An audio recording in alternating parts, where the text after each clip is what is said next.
to do the clicking shit. Well, it's 9 o'clock for me, man. Yeah. We're fucking slacking. So hold on. East Coast. There's a delay. I gotta do this fucking intro thing. Make sure it's fucking popping off over here. It's not. Where's my fucking intro?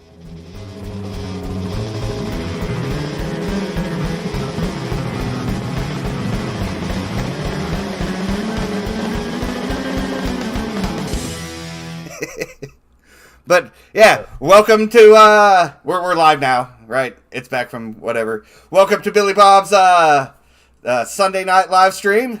Doing them every other Sunday. The concept is all of these fucking awesome people brought a song to the table that we're all gonna fucking jam and have a group discussion about, right? And if you all are cool enough in the group chat, you all can pick up a song too, but it has to be cool. The first time Ross was on, some guy just kept yelling about the Misfits for like 20 minutes, and it's like, man, we're not going to play the Misfits. He did. Man, but it's crazy. I might have should have did it. He could have been right. He could have been right because he kept saying, "You have 9 viewers. If you'd play some Misfits, you'd have 300." He might have been right. Maybe I should have catered to the fucking masses and played the Misfits, but I didn't. Maybe he was right, man. Who knows? If you're gonna play Misfits, Billy, Yeah. you gotta play Jerry Only's yodeling album. I swear to you, all right? Because I did some work with the Misfits for a little bit, like in 2015. I helped with one of their tours. Before he goes on stage, he goes into Winnebago and yodels with a record. There's a yodeling record of just Jerry Only, and it is fantastic to know that. I'm like, that's how he keeps in shape. Yeah. Yodeling's not easy. All the lifting, so he's doing the full fluctuation from the octaves. Oh yeah, that's fucking amazing. That's crazy, man. That's crazy, man. Just sitting there yodeling. I'm going to. Okay, so my bass player in Chemical Imbalance, he makes Jerry's basses. I'm going to ask him. I'm like, can you just bring up the yodeling out? Please. To Jerry, please. Is it so what album does he listen to yodel to? Like, yeah, I want to know. That's the I don't have the album name for you. I just I hear yodeling. I'm standing there going, cool. I got to load in a drum riser. Awesome. Let's move this gear in. Oh, it's Jerry's training his voice before the show. Fantastic. somebody has that information. We got to get them on this fucking show. I guess is there also a Misfits Christmas album? He has a I think Christmas there is, album. Right? Yeah, I think there is. Yeah, I'm terrified. Well, I mean, Misfits yodeling album now. I feel like that would sell. I would number one. I'm buying into it right now. I'll fucking put stock in that shit. I believe in it. Yeah. I'd buy that for $1. Right? Man, now you got me completely sidetracked. Fucking yodeling. That's amazing. Great start to the episode. Like, guys. I don't know if I can compete with that shit, man. Okay, so, usually I'll spend about a week, like, thoroughly contemplating my song, and I did so and didn't come up with shit, so at the last second, I picked a song by some random band that you guys probably have never heard of. Called the Connie Dungs. I picked a song by a band called the Connie Dungs. They're a pop punk band from the 90s out of, I want to say Kentucky. Right? But they didn't have very many albums. They're very pop punk, fun stuff. The song I picked is called Barbara.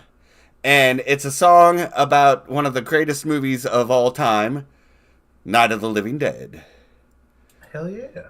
Right, but I never fucking got it all queued up. I am not prepared, guys. Today's been a day. Right. But I got to see my mom, and she really enjoyed that. Very nice. And I got to talk to all of Escape from the Zoo yesterday. Those guys are homies. And I was told to tell every one of you guys hi from them. Nice. Yeah. Love you so much. Fuck you, Elliot. If you're watching this, fuck you. Yeah, Piece of shit.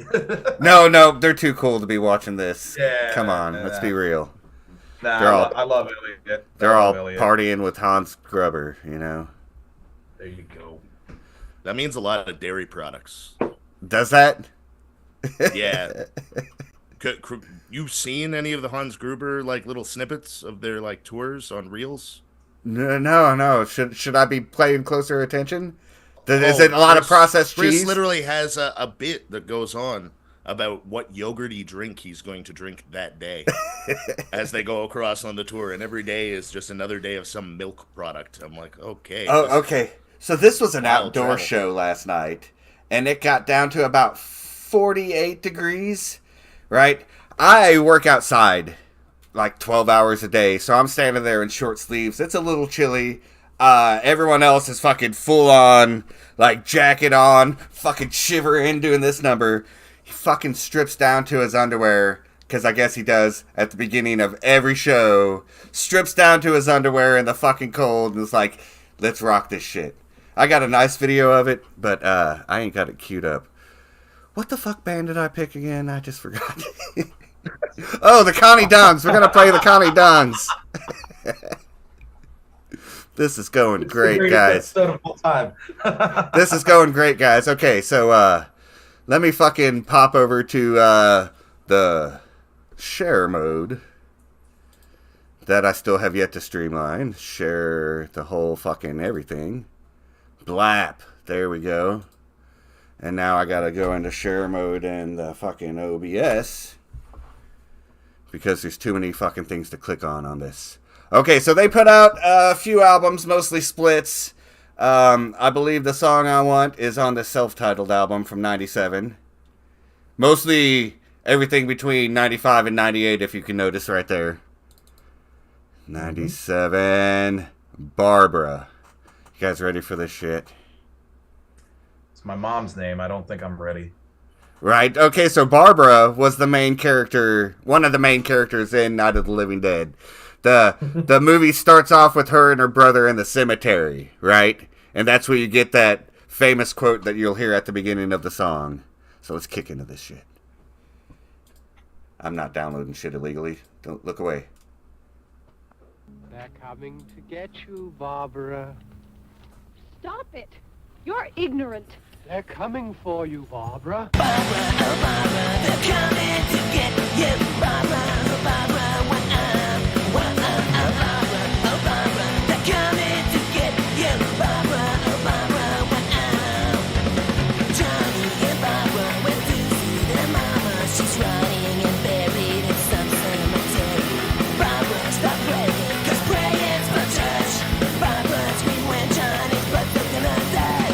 Barbara, oh Barbara, they're coming to get you, Barbara, oh Barbara, oh Barbara, they're coming to get you, Barbara, oh Barbara, Barbara, she made it to her brother's car. She can't find the key, so of course it won't start. When the wall gets smashed through her window, she knew to let the car coast downhill's all she could do. She smashed into a tree and ran like a nearby farmhouse. She really had to be, but she ended up just boarding the doors to keep the dead out.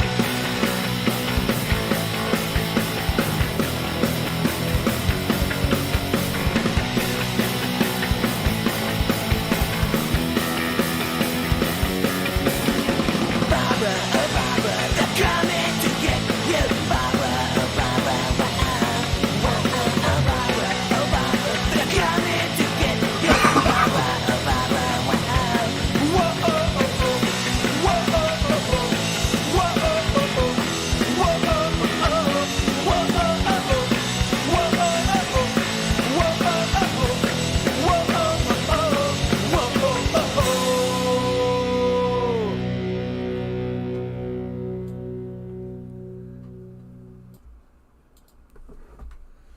That's good, man. I really love the vocals on that one. Yeah, nice, nice snotty punk rock there. Yeah. Ramones core at its best. Oh yeah. I was just about to say, like, the dude sounds like he's singing through his nose in a Pringle can. I fucking loved every second of that. That was awesome.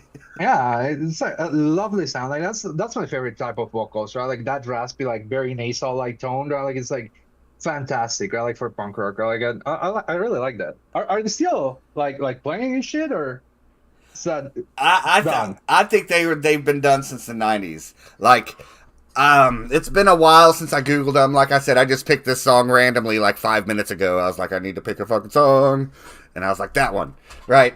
So but I think they were mainly just a band that was together in the 90s. They might have done a couple of reunion shows since then, but like they never picked up a lot of traction. I think mainly just in the Midwest. I mean, because there was a lot of pop punk bands in the Midwest in the 90s. I mean, you got to think like Screeching Weasels from Chicago, and then you got like fucking Sloppy Seconds. So like they fit the scene, the Midwest 90s pop punk scene, all nice and snotty and poppy before pop punk became popular and not pop punk anymore. It was something else. No, that was super rad. I always say it's like, as much as I like weird shit, I like straightforward, like just like no nonsense, like spit in your face type shit. And that checked all the boxes for that on me. So, and it was like nerdy. It's like, yeah, if you like Night of the Living Dead, you're like a horror fan. It's like, yeah, that'll scratch that itch for you too. So yeah, I'm all about that. He basically sang about the first 15 minutes of the movie right there, like like scene for scene. Good job. Yeah, well done. Yeah. But I love that, right? Like that, I love using samples, right? Like at the start songs, right? Like it's always like good, right? Like when bands do that, right? Like I think like it's grown out of fashion, right? Like for the past 10 years, I guess. Yeah, right? Like, yeah. there's not a lot of Lately, there's samples, been a failure to communicate. Wait. Sorry. Yeah, I heard that. I know that. I know that one. I heard that before. But yeah, it's interesting, right? Like, it's always like good. Like, and that's what Wolfgang was saying, right? Like, it's like, all right, like if you're into this shit, like this is for you, right? So it's like pretty straightforward, right? Like around that, like, but I don't know, man. I wish like more bands like use samples again, right? Like for whatever reason, right? Like even shit like, for example, I love like Good Riddance, right? Like they always use like samples at the start of the records, right? So it was like pretty cool, like very random-esque, right? Like type of samples, right? Like, but you're like, if you're into that shit, you're like, holy shit, I know this one, right? Like, so it's just, it's good, right? Like it's some good stuff, right? Like it makes you feel hyped for the song because you don't know when the song is gonna start, or like if you're listening for it for the very first time, like and how it's gonna play out, right? If it's just like just for the funsies, right? Like some like silly little thing, right? Like it's always good, right? Like, and I really enjoyed this one. Pretty cool stuff. Word. Yeah, Chris, your thoughts? Well, yeah. My thoughts. I really like it as well. The funny part is in you playing that and Raz talking about samples. That sample, I've heard it at the beginning of like 3 or 4 other punk rock bands in the last 20 years, and obviously I'm like, now I'm going, I wonder, did they just rip off the County Dunes? Like, is that what happened? Did they realize that was sort of cool? Because like the 90s era, everybody wasn't so interconnected, right? Yeah, So if somebody used that sample, another band definitely used that sample as well and tried to do the same things. So we like. There's Sorry, I'm interrupting. a band called the Throwaways here in Ontario that when I was a kid growing up, I really enjoyed listening to, and they're on Unknown Records as well. But they used that sample as well, and then they tried to perceive the first 15 minutes of the movie as well in their own punk rock interpretation. So Yes! this is wild. This is the second time I'm hearing this in another iteration. You need to Somebody else introduce earlier. this to them. You need to tell them, be like, listen to this fucking song. Right now. No, that's awesome. The nerdception, if you will. Like, yeah, dude. Like, I'm with you guys with the samples and everything. In my own music, I like to use samples because it's like, yeah, I don't know. It's like Raz was saying. It's like, oh, it's the shit that you're into. You know, it's like what you're into, whether it be nerdy or funny or serious and everything. It doesn't even have to like do with the song personally, in my opinion, but like it's just that much sweeter when it's like Aiken to the song, what it's about, what its message and everything. And that fucking blows my mind, Chris, that there's literally another band that's just like this is like I wouldn't say carbon copy. That sounds mean. It's not carbon copy, but it's just like, oh, we have the same idea. Like, But that's a really weird thing about horror movies and punk bands, because there was even another band here in Toronto called the Swabs, and they did a song called Army of Darkness, which was about the movie Army of Darkness. So you're like, oh, okay. So punk rock Coles notes of different horror movies that were watched at different points. My buddy had a band called the Jack-Ons that wrote a song Mogwai about gremlins, like describing everything that happened in the gremlins, and it's like it's a calling. It's a calling. Right. Speaking of horror and punk rock, you freaking threw me off with that yodeling, and we didn't introduce who everyone was and plug our shits. Because it's like fucking yodeling. So let's go around and introduce ourselves, like, because we failed to do so at the beginning. I'm Billy Bob. This is my show. And then we got Chris. Yep, I'm Chris from Big Brother and Wildcard here in Toronto. Yeah, that's what I currently do. I'm also known for doing a record collective out of Canada called Unknown Records from 2008 to 2015. And that was the big shit. Which Raz had quite a part in. That was amazing, man. I like big props like to Unknown Records, right? Like all the love, like to all these different bands, right? Like it's just crazy, right? Like without the railing, right? Like the conversation, right? Like any further, right? Like I'm just gonna introduce myself super quick, right? I'm Raz. Hello, everybody. I'm from Mexico City. I play in a band called Anti-Venom. It's a one-man band currently. No plans to play live with other members anytime soon. Maybe just me, but we'll see. But yeah, we were kind of like part of that, like the Unknown Records thing, back in the day, and it was fantastic. Right? Like it was like worldwide shit. Like a crazy amount of bands, not only related to ska core, like or ska punk music. There were a little bit of everything. Like I want to say, right? Like throughout the years. And I didn't know, man, like that it ended in 2015. Is that correct? Is that what you're saying? Yeah. Yeah. What the Stop fuck, putting man? out records. Man, like, what the fuck? I feel bad. I feel sad, man.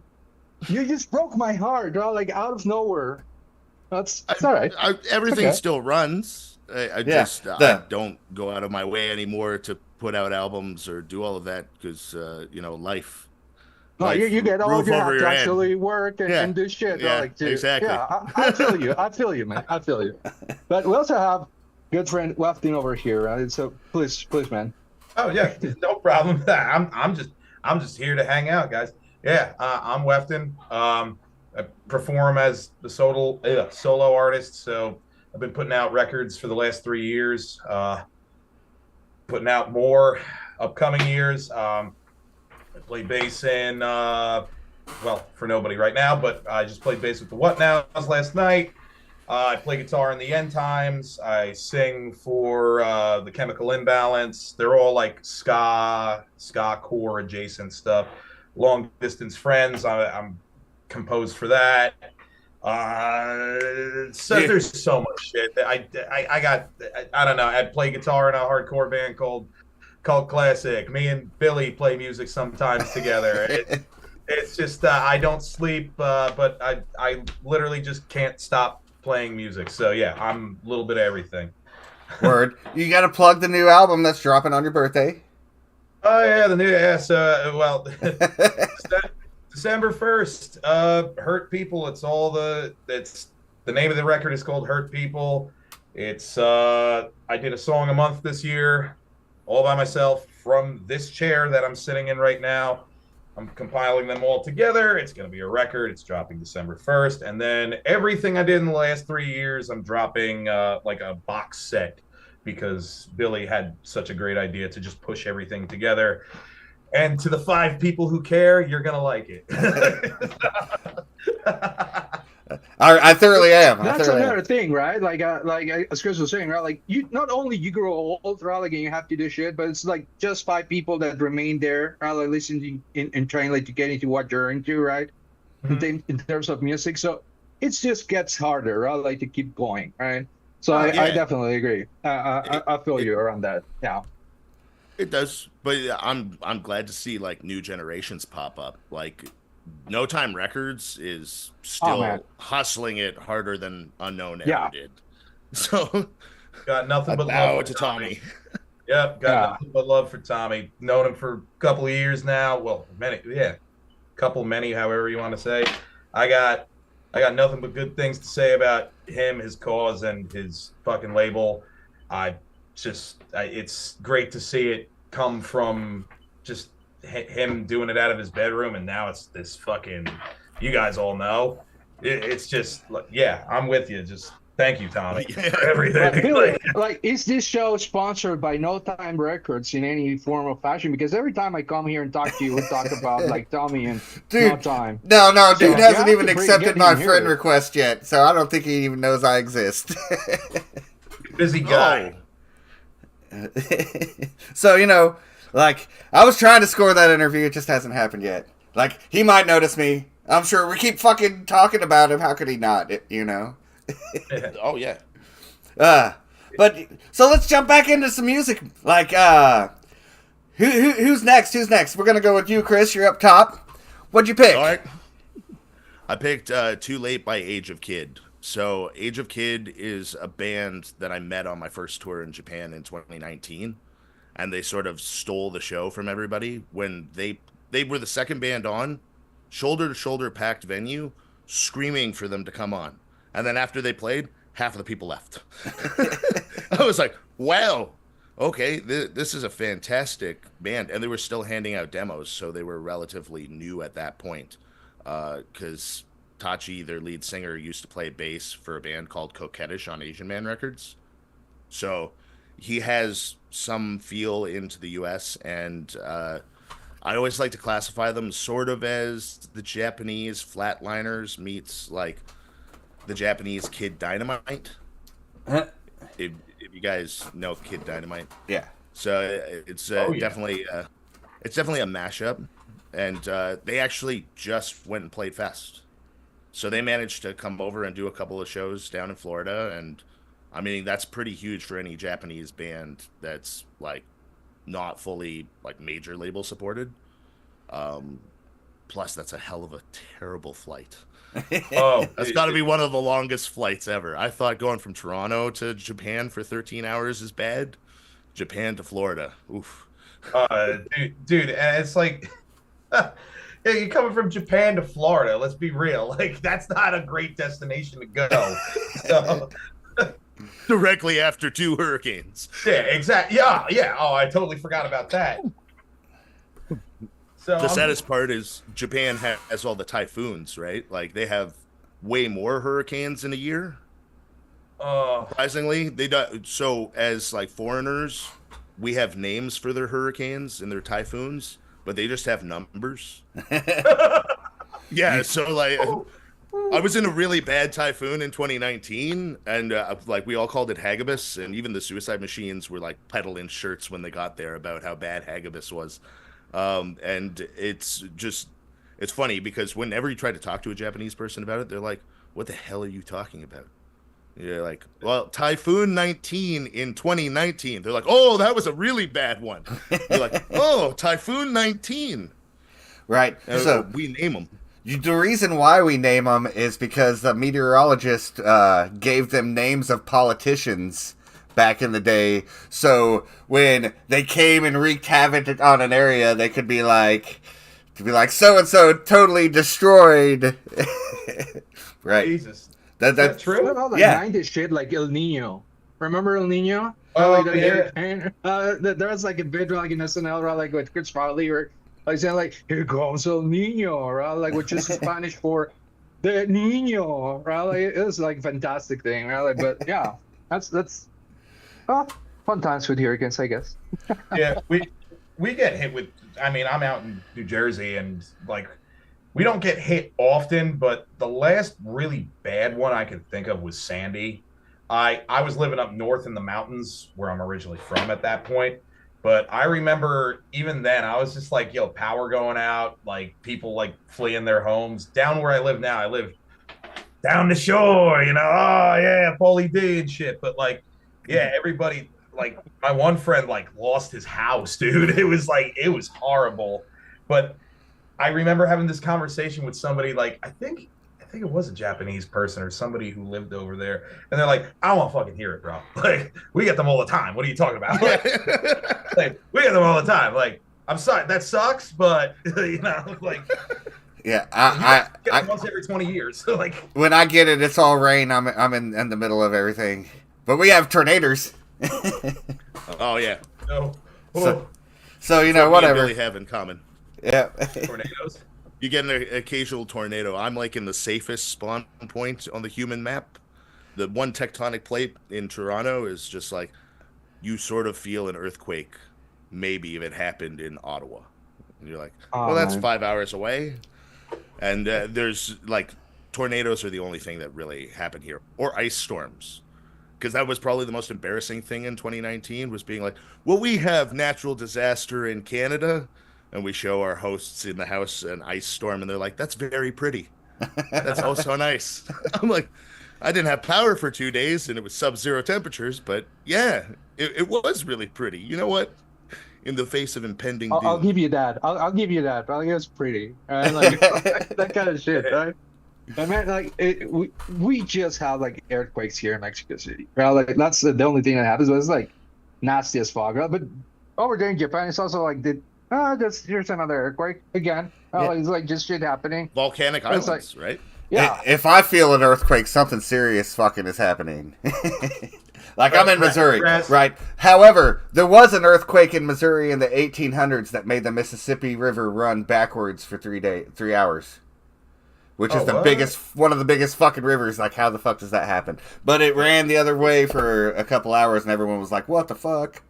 So I just wanted to say, I just wanted to point out Raz was just like so nonchalantly, yeah, we get earthquakes, it's whatever. Like, Yeah.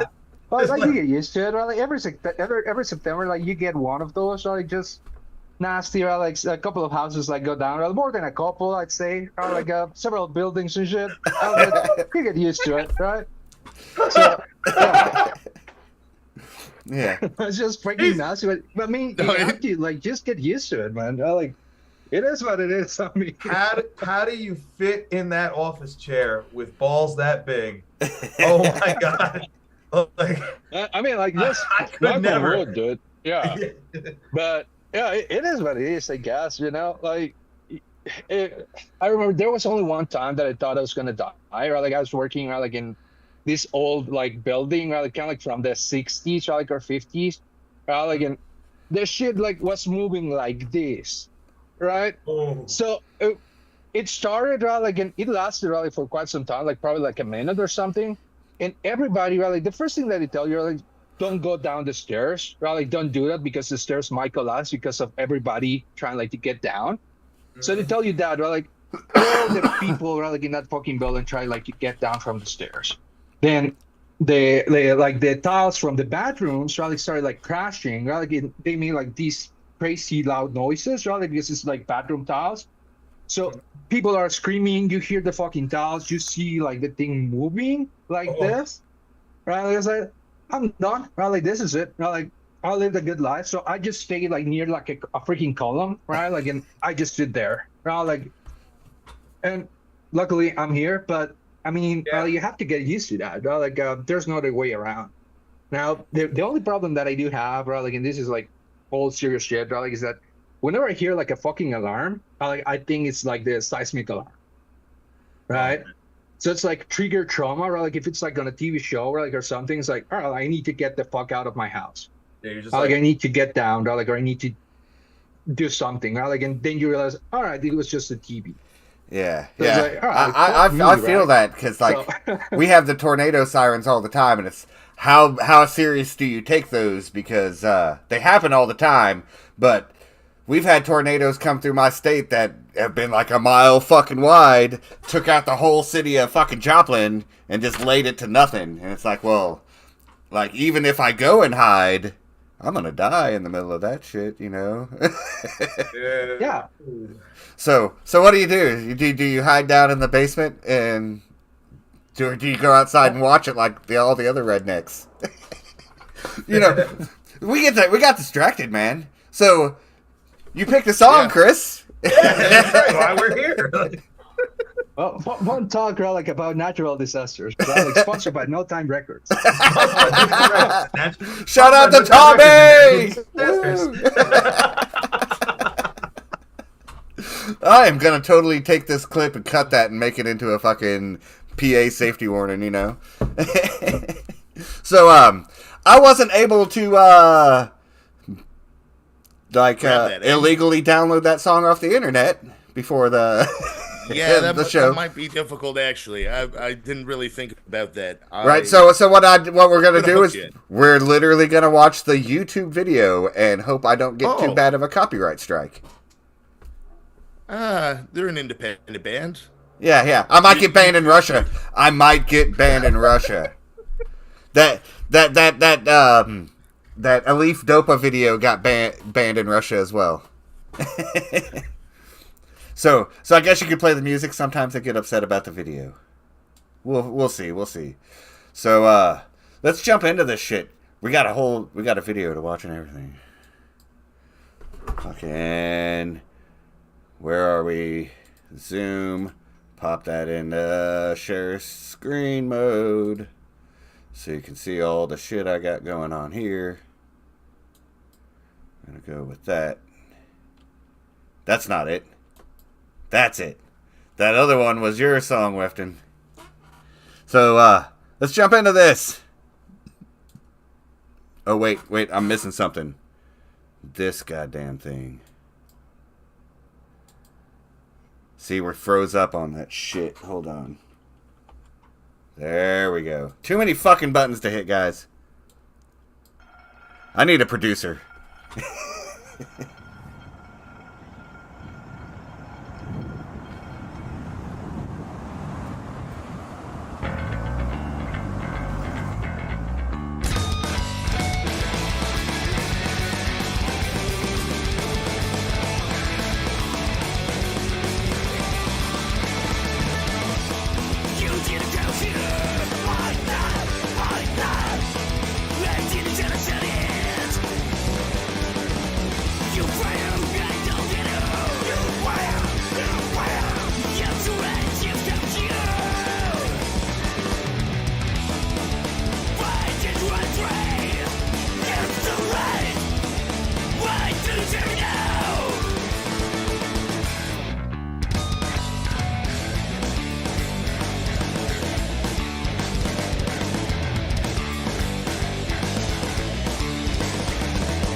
That was very Trauma-esque and awesome.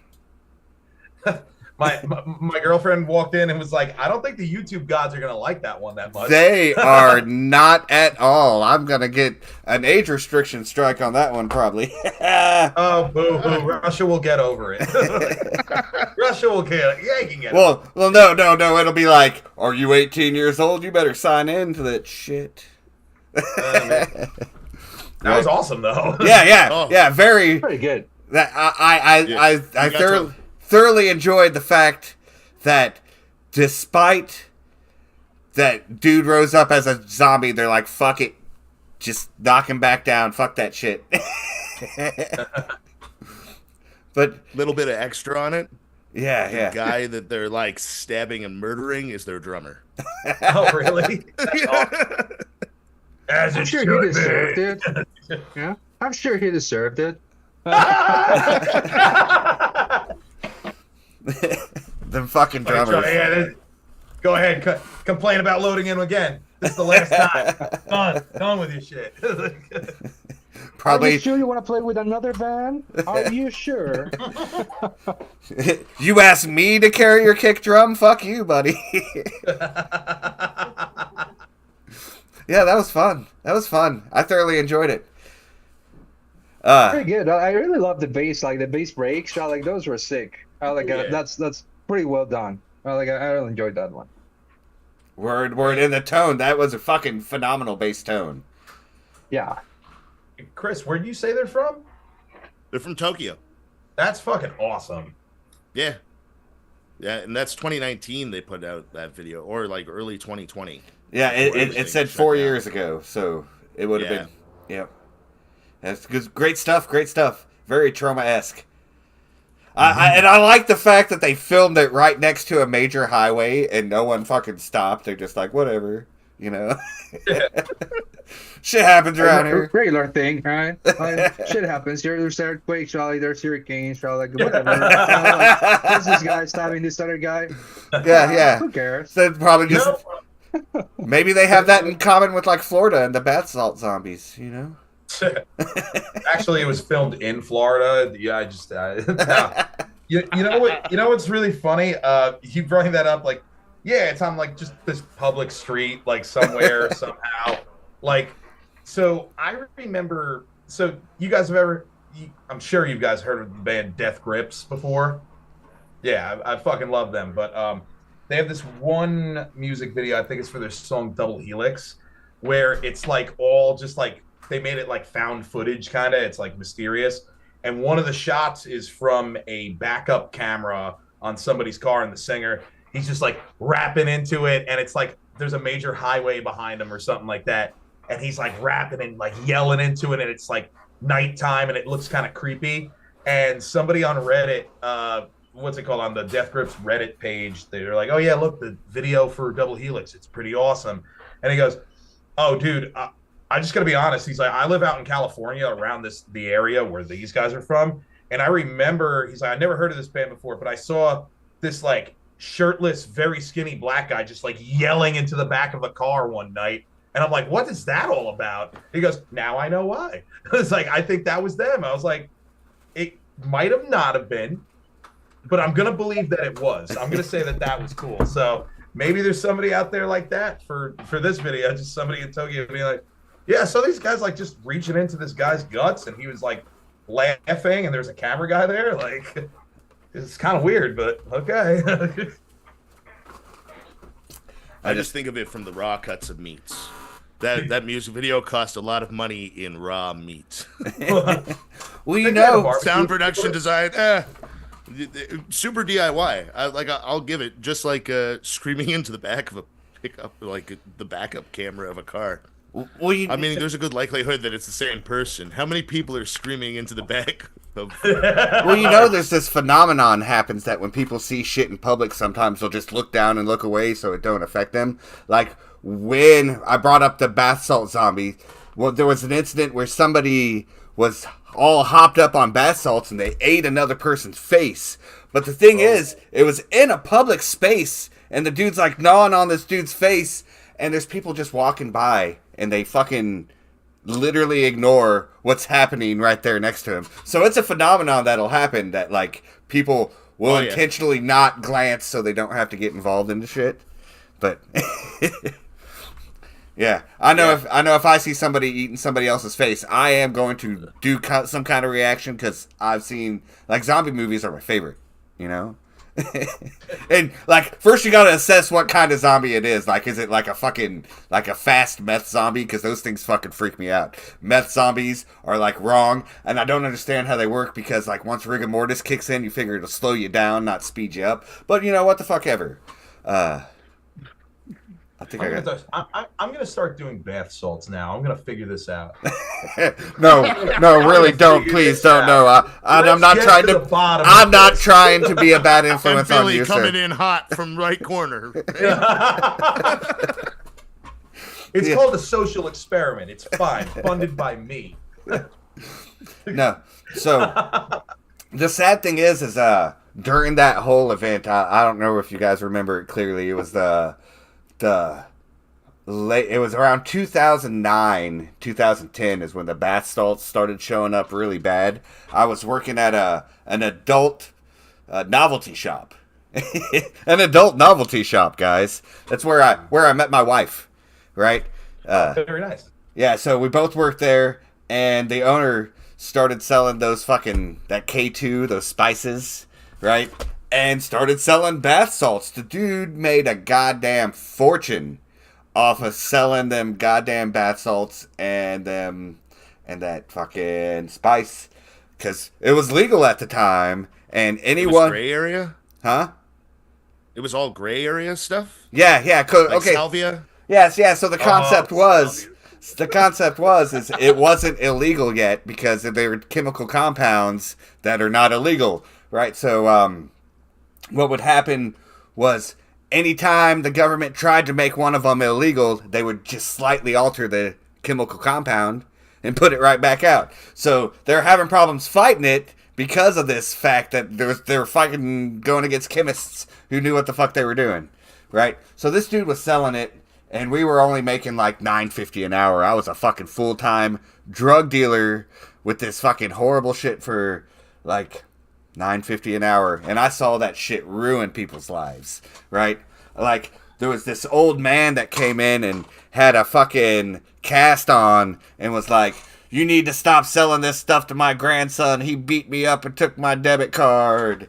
And then, like, some old lady, some lady came in and she's like, my husband, when he was on meth, he never was abusive like he is on this shit, right? So, like, I saw it ruin people's lives. I saw this kid come in, like, 7 times a day and buy one of these fucking little bath salt things that were, like, a quarter gram of bath salts.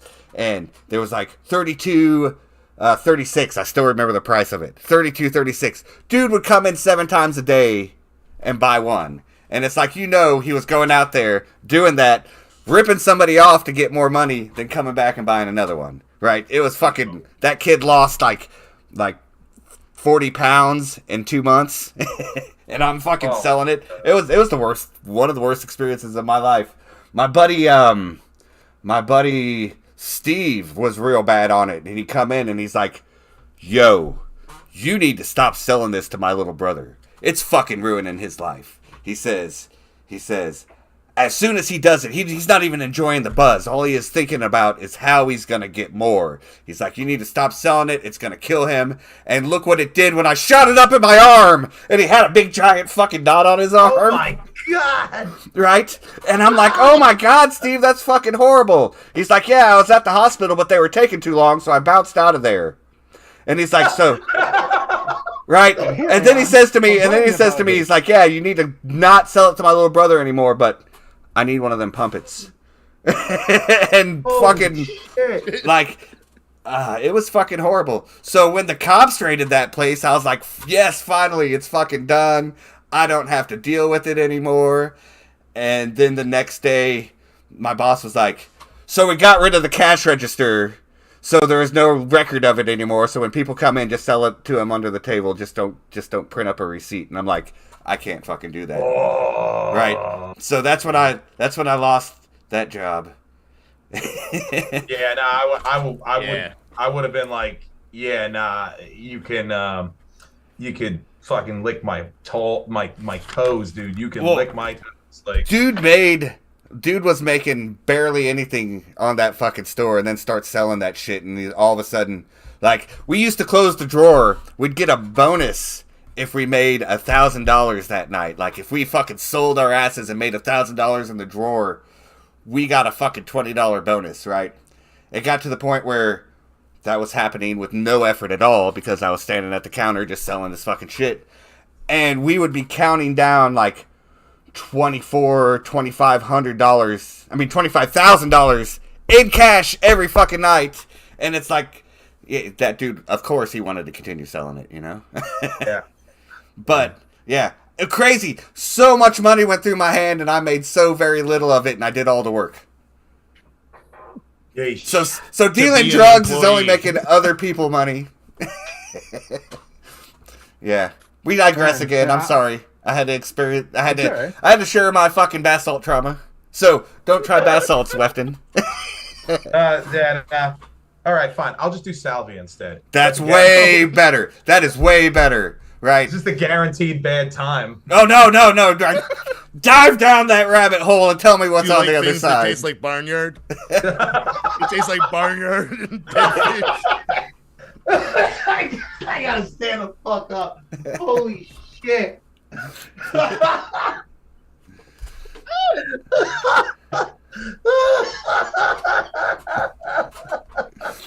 He's laughing because he knows the taste. That's what it is. He's like, Of course.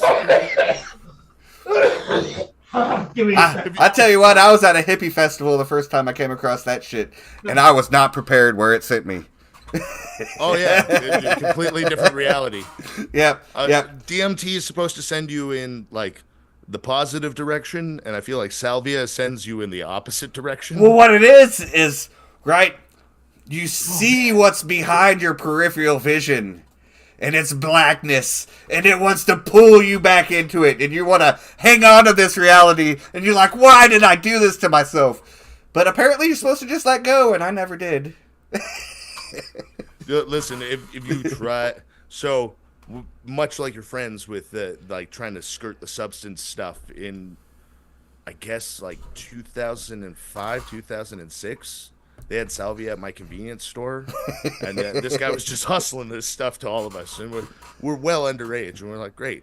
So I thought that I would try and conquer salvia, which is just like the guy who goes to do things. He's like, I'm gonna garden on salvia. He hits a bowl and just That guy. yeah, it's just done. My buddy found me 3 blocks from my house talking to a tree. So Do you remember said event? no, I just. I'm still impressed that I got that far. I was just trying to walk 1 kilometer on salvia. That didn't work. We got 3 blocks. Oh, dude. 2 different occasions. I've done it 2 different occasions. First time I was at a hippie festival, right, and I wasn't prepared. Though it seems like the place you would be prepared, right? I was not prepared. In the second place, I was in the fucking army in the barracks, and it was an even worse decision because, like, those people started freaking me out, and I was like, I gotta get the fuck out of here, guys. And then I walk out of the building, all fucking hopped up on salvia, walking through the middle of a military base, and it's fucking freaked the fuck out of me. I don't recommend it. Yeah, that sounds like a brilliant time. All right. You know, they say everybody has a salvia story. I guess I'll just share mine now because, you know what? It works for Joe Rogan, right? You know, we just talk about drugs and shit. Yeah. yeah. Do I got viewership, Fuck him, guys? by the way. Totally fuck him, by the way. Yeah, Fuck that yeah, guy. seriously. But, yeah, we're all in agreement on that. Yeah, fuck Joe Rogan. But without further ado, here's a salvia story. I did it once when I was in trade school, so that was like 2016, 2017. I was learning audio engineering still. And the one guy I was in a band with, Joe Vituli, I reform. Hell yeah. What's up, Bubba? How you doing? I hope you're out there. Anyway, he was like, yo, he was selling me on salvia. He's like, yo, and I just started to eat mushrooms and do LSD at the time. And I was just like, yeah, I'll give it a shot, man. Yeah, totally. And like, literally went to a head shop, bought it over the counter. No problem. Boom. It was like, whatever. It's I remember taking that shit, and I remember looking at my ceiling fan, and I'm like, is that going a little faster than normal? And I just remember hearing it go like faster and faster. I turned my head, and next thing I know, what I saw or what I thought I saw, is like kaleidoscope shit. And next thing I know, like, I don't know if you ever seen the Superman movies where he like flies up into space and he's like staring at like the fucking planet and he's like, I hear everything. That was me. Like, I was like, yo, I'm like up You broke here. through, yo. And I'm like, yo. And it felt like real. Like, it really felt real. And then next thing I know, I'm in the fucking ocean, swimming to the bottom. And I found this fucking human heart looking thing. And I was like, ooh, I want to touch it. And then I touched it, and then more kaleidoscope shit. And next thing I know, I'm shirtless on my fucking couch. And I'm just like, what 15, 20 minutes might have went by. And I'm like, Sounds about right. I feel fine. Yep. And I'm like, no, I don't want to do this shit no more. What the fuck was that? Like, yeah, that was the end of me. I guess trying shit without much research at that point. I was just like, and nowadays it's just high school weed and beer, and that's even going away. So yeah, don't do drugs is the message. Don't do drugs. Yeah. I'm not even gonna jump into those stories. Yeah, no. I live in Missouri. This would be a 12-hour long friggin' show at that point if we all started sharing stuff, I'm sure. But yeah, let's talk about some music. Android Jess is back. Oh boy. Wait. Was she the one that picked the song last time? I don't know about that. I Okay. guess. So, let's jump into some more music. Roz, what'd you pick? Well, so for me, I grabbed this song. I don't know, like I want to keep it kind of like a secret, right, like for now. Right? But if you know the band, or you know like the thing, like they're called The Network. So don't say a thing. Like if you know, you know. But it's funny, and I want you guys like to listen like to the vocals, right, like to see if you recognize something there.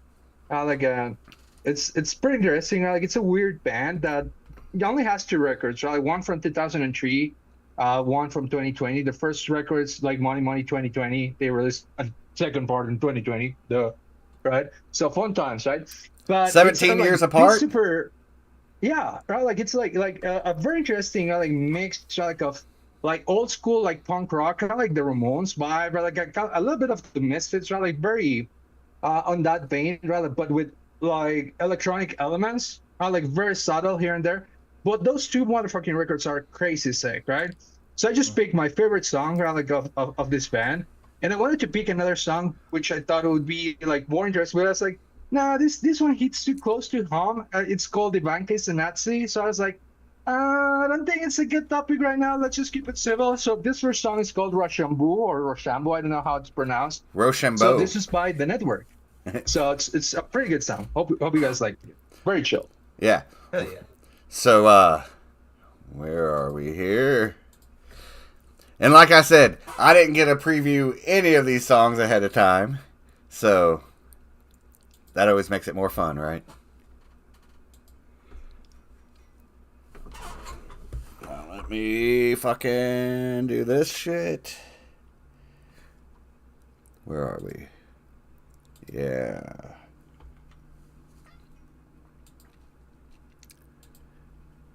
Connie Dungs.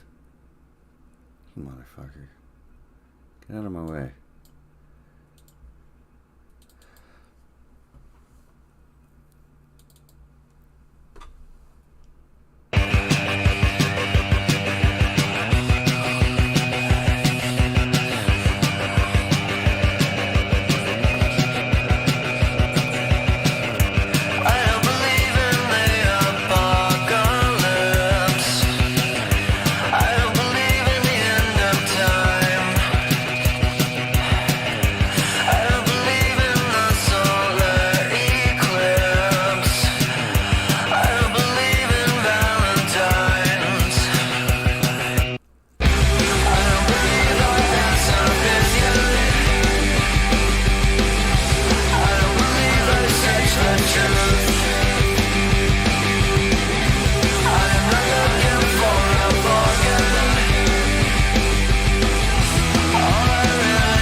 So yeah, totally awesome. I was digging the shit out of that.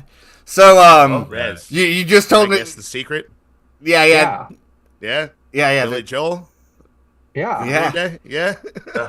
That is the Yeah. secret. That is the secret. I just discovered it because I had to Google that shit because I was like, man, that guy.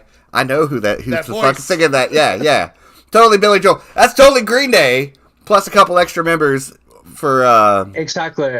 So it's Green Day. It's like best band. Right? Like if you ever listen to Green Day, like fuck Green Day. Like this is the cool shit. Right? Like, this is a cool version of Green Day. Yeah, way yeah. fucking cooler than Green Day, right? It kind of reminds me of Have you ever heard the band Tubbring?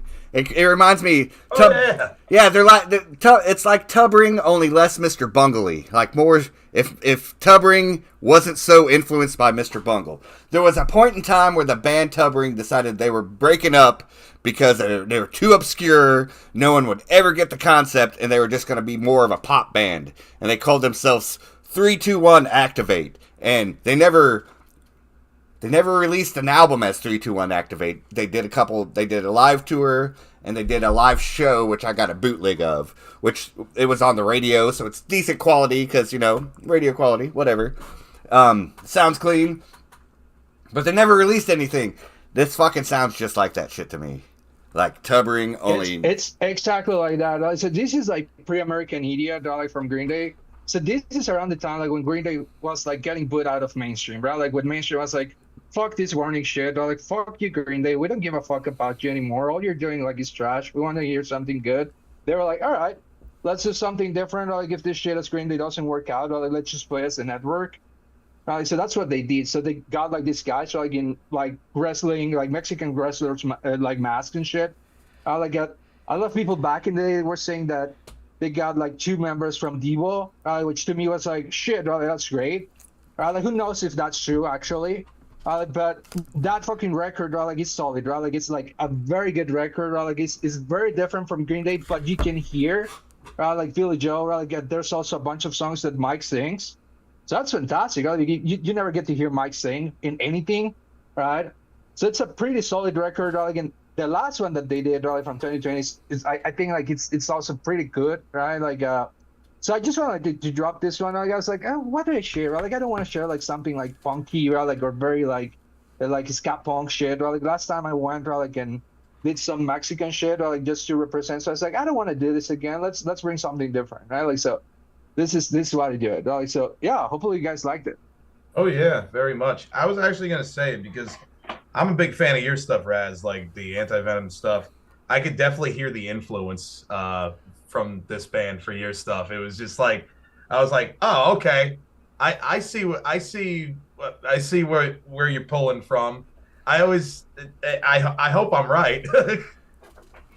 Oh, but definitely, man. It's always been like interesting to me because I love Devo, right? Like that's one of my favorite bands, right? Like fucking ever, right? Like and just the shit. I am not the biggest Green Day fan. I grew up with them, and I was like, all right, like this is cool. But when I heard this shit, I was like, this is fucking dope, bro. Like I don't know what you guys are doing, right? Like, and then they ended up doing like American Idiot, which was okay, right? Like half of it is decent, the other half is like, right? Like, and then whatever the fuck they did after that, right, which is like just nasty, right? Like it's like the most, right, like poppy shit, right? Like, and I thought of this, right, like because Green Day was playing here yesterday, right? Like, and a friend of mine was going to the show. I was like, oh, like this is interesting, right? Like this is kind of cool. I like that. Yeah, and it's definitely kind of like a little bit of an influence, right? Like from that type of sound. So yeah. Yeah, no, I was gonna say, I'm like, yeah, I definitely like this a lot more than Green Day. I'm not the biggest Green Day fan either, but like, yeah, it's ticking that box for me of like, oh, it's weird, but it's original and it's catchy. It's like you said, it's just real chill. So, yeah, I'm definitely gonna dig more into them moving forward from here. So like, thank you for showing me that. So thank you for showing us that. Yeah, serious. Because I'm gonna do the same. That I had no clue there was a secondary band hiding behind. There's a tertiary. It's just their one thing. There's a tertiary band. There's another band.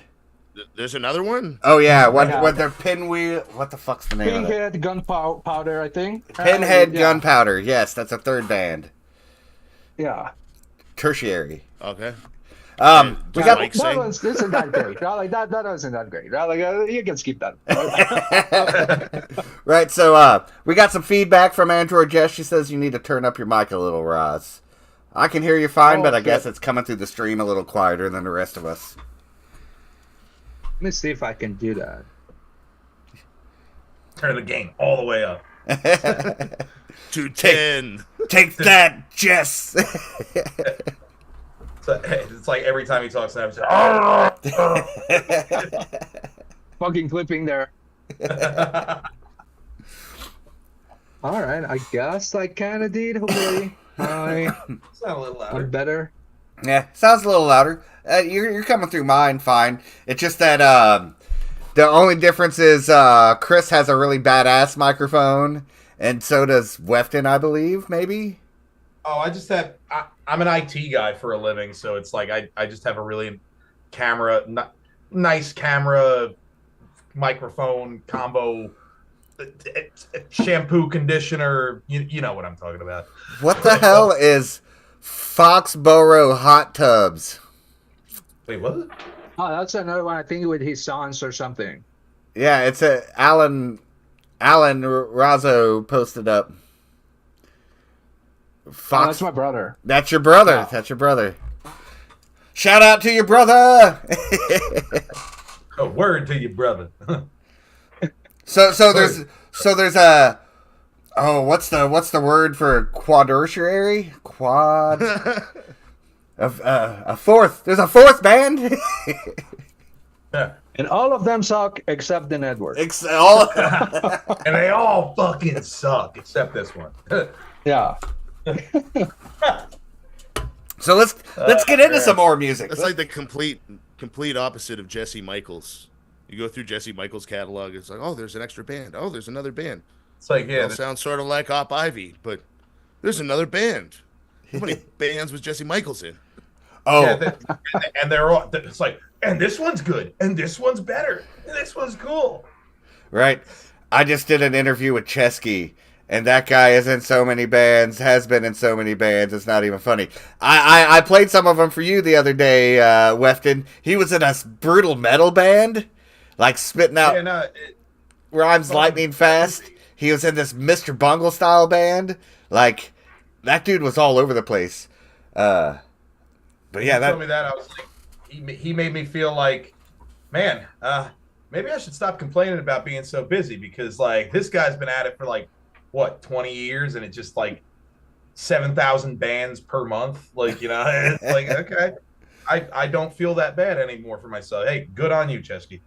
Yeah. So let's get into some more music, man. What you got for us, Wefton? Okay, yeah. So this is as per the last time I was on here, because we were like, or maybe it wasn't the last time I was on here. I was just like kind of invading your comments on here because You're always welcome. Everyone's always welcome to invade those comments. yeah. No, I usually it's usually because I'm like chilling out and you're like, hey, I'm doing it this Sunday, and I'm like, okay, let me just go bother Billy Bob. But yeah. Anyway, this one was the last time I was commenting on one of your streams, and I brought up Lovely Little Girls, which, ironically enough, I know you were just there today, are from Chicago, Illinois. Nope. I was in St. Louis. I was in Illinois. Yeah. I was closer to Okay. St. Louis than Chicago, though. Oh, okay. I thought you were in Chicago. Regardless, yeah, they're from Chicago, Illinois. They're a big influence to me and like what I like to write. Like I like to write the weirder stuff. They're very like, Mike Patton-esque art rock kind of. It's definitely not for everybody, but I tried to pick a song that was like kind of accessible to kind of like really show everybody like, hey, these guys are weird, but it's catchy. And I was lucky enough to my band, the Chemical Imbalance. I was lucky enough to play a show with them in Jersey earlier this year. And they're the sweetest humans you'll ever meet. They put on one of the greatest fucking shows I've ever seen. Like they get up there with their own like little light show, and like they put on all makeup and stuff, and it's just it's amazing. You got to see it. Like Gregory has this whole painting thing. He paints all their artwork. Oh my god, I could wax poetic about this band all day. But yeah, I picked this song because it's one of my favorites, and everybody should listen to Lovely Little Girls. They're awesome. Word. So let's jump into this shit. Zoom. Share the fucking screen. Pop this bitch into that mode. Minimize this shit. We're gonna come over here. And the only place I was able to find it on was the Bandcamp. But you can purchase it straight from their Bandcamp. They have it. Good. They have the vinyl up for $34.85 US or more. You should buy the vinyl. You should buy the vinyl. You should buy the vinyl. It's the ultimate edition, random colored. So, Ingraph Records, baby. word. Let's get into it.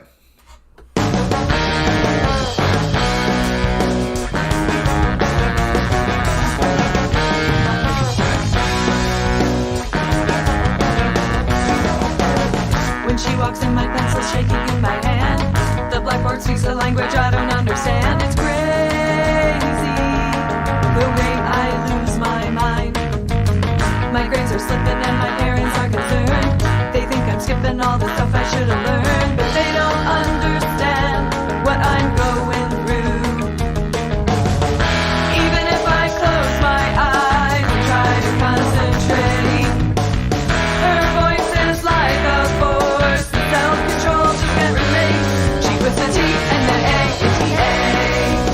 I try to pay attention, but I just can't seem to. She puts the T and the A in TA. She doesn't even see me, but I've gotta make her see me one day. And when I close my eyes, that day is now. My mind's all twisted up with where's, when's, and how's. I can tell her footsteps from the others in the hall. But when they cross my path, I can barely speak at all. I follow them from a safe distance to the place that she lives. I have no plan at all as I'm quietly waiting in the bushes.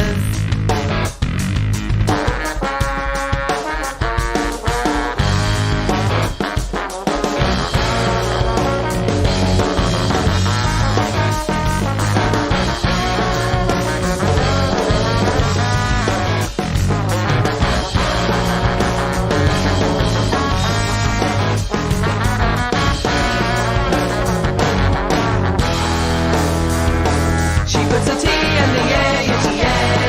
I try to pay attention, but I just can't seem to. She puts a T and the A in TA. She doesn't even see me, but I'm gonna make her. She puts a T and the A in TA. I try to pay attention, but I just can't seem to. She puts a T and the A in TA. She doesn't even see me, but I'm gonna make her see me one day.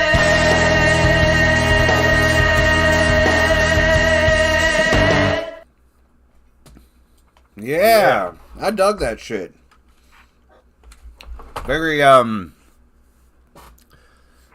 very avant, I want to say. Yeah, I think they describe themselves well when they It's identified definitely as the artsy. the avant rock and opposition movement. So the Rio movement originated in Europe in the late 70s. Right, they had a festival that happened like a couple years. Rock opposition bands like the French band Magma played. The Henry Cow would fit into these categories. Sometimes people would sorry, I got pizza in my teeth. Sometimes people would classify the band of Gentle Giant. These are all 70s bands that fell into I the love Gentle Giant. yeah, they all fell into the rock and opposition movement, right? And it kind of died off for some years, but in 2000s there was a new resurgence of the sound, like bands like Sleepy Time Gorilla Museum would fall into that category, rock and opposition, where it's like it's really artsy, but it's very I don't know, they're flowing in the opposite direction that modern pop music would go into, modern rock music. So it's like they're rocking in the opposite direction that hits the term Rio, right? But bands like Knee and Poil would fall under that, where it's just like some of them are math rock, like rough. I don't know. Like it's a broad term that you can put on a lot of bands, but any band that identifies as Rio tends to be really unique and really awesome. There was a band, a young person in the Midwest called Emphysema. She called herself Emphysema, just rocking it out there. Started putting out these MIDI songs. They write everything in MIDI and try to get people to perform all these big complicated pieces, but it was too fucking hard to find people that could actually pull it off. So most of it came out in MIDI, but a lot of it, eventually she started finding people that could rock that shit out. And it's awesome. I highly recommend Emphysema for anybody. All right. But yeah, I love that fucking Rio shit, and there's not enough of it out there. Yeah, no. Lovely Little Girls. It's definitely, I will put them on any day. Like, definitely one of my bigger influences for myself. And I just feel like, even like I said, it's definitely not for everybody, but I feel like more people need to know that, like, weird music's still out there. And especially in the Chicago area, there's plenty of it. There's no shortage of it. I surprisingly didn't find it that weird.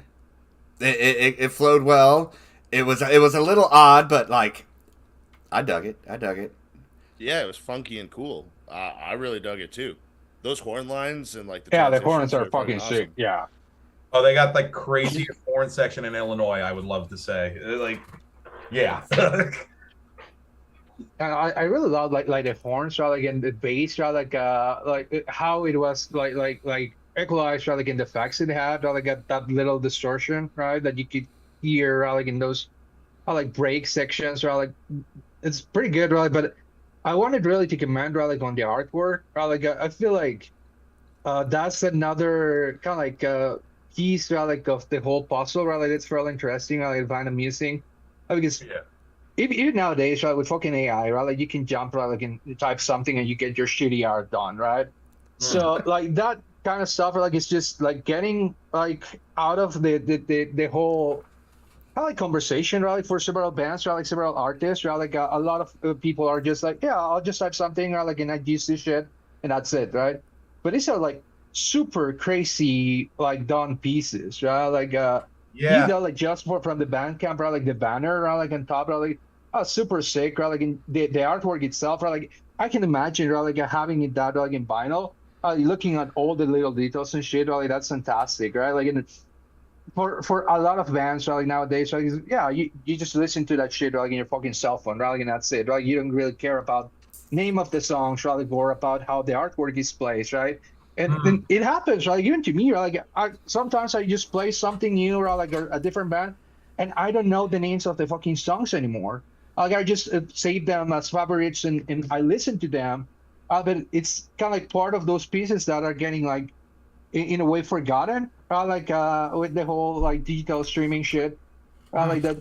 There's art behind this kind of shit, right? Again, it's that complementary aspect, right? Like the whole thing, right? Like it's not just like the music, right? Like it's not just how the band is perceived, right? Like, but it's also right, like how they're presenting themselves, right? Like with these pieces of art, right? Like, and I think like it's very complementary to what the music is, right? Again, I don't think it's weird, right? Like as you were saying, Wefting, right? Like I think like it's very solid, but I understand that you think like for the mainstream, right? Like appeal or like for other people, right? Like who are listening to whatever, right? That might be in fashion, right? Like it might be different, right? Like, but I think it's pretty neat, right? Like I think like it's a solid, right? And the band name is pretty cool. I love that. Reminds me of the this grindcore band, right? Like a Pretty Little Flower.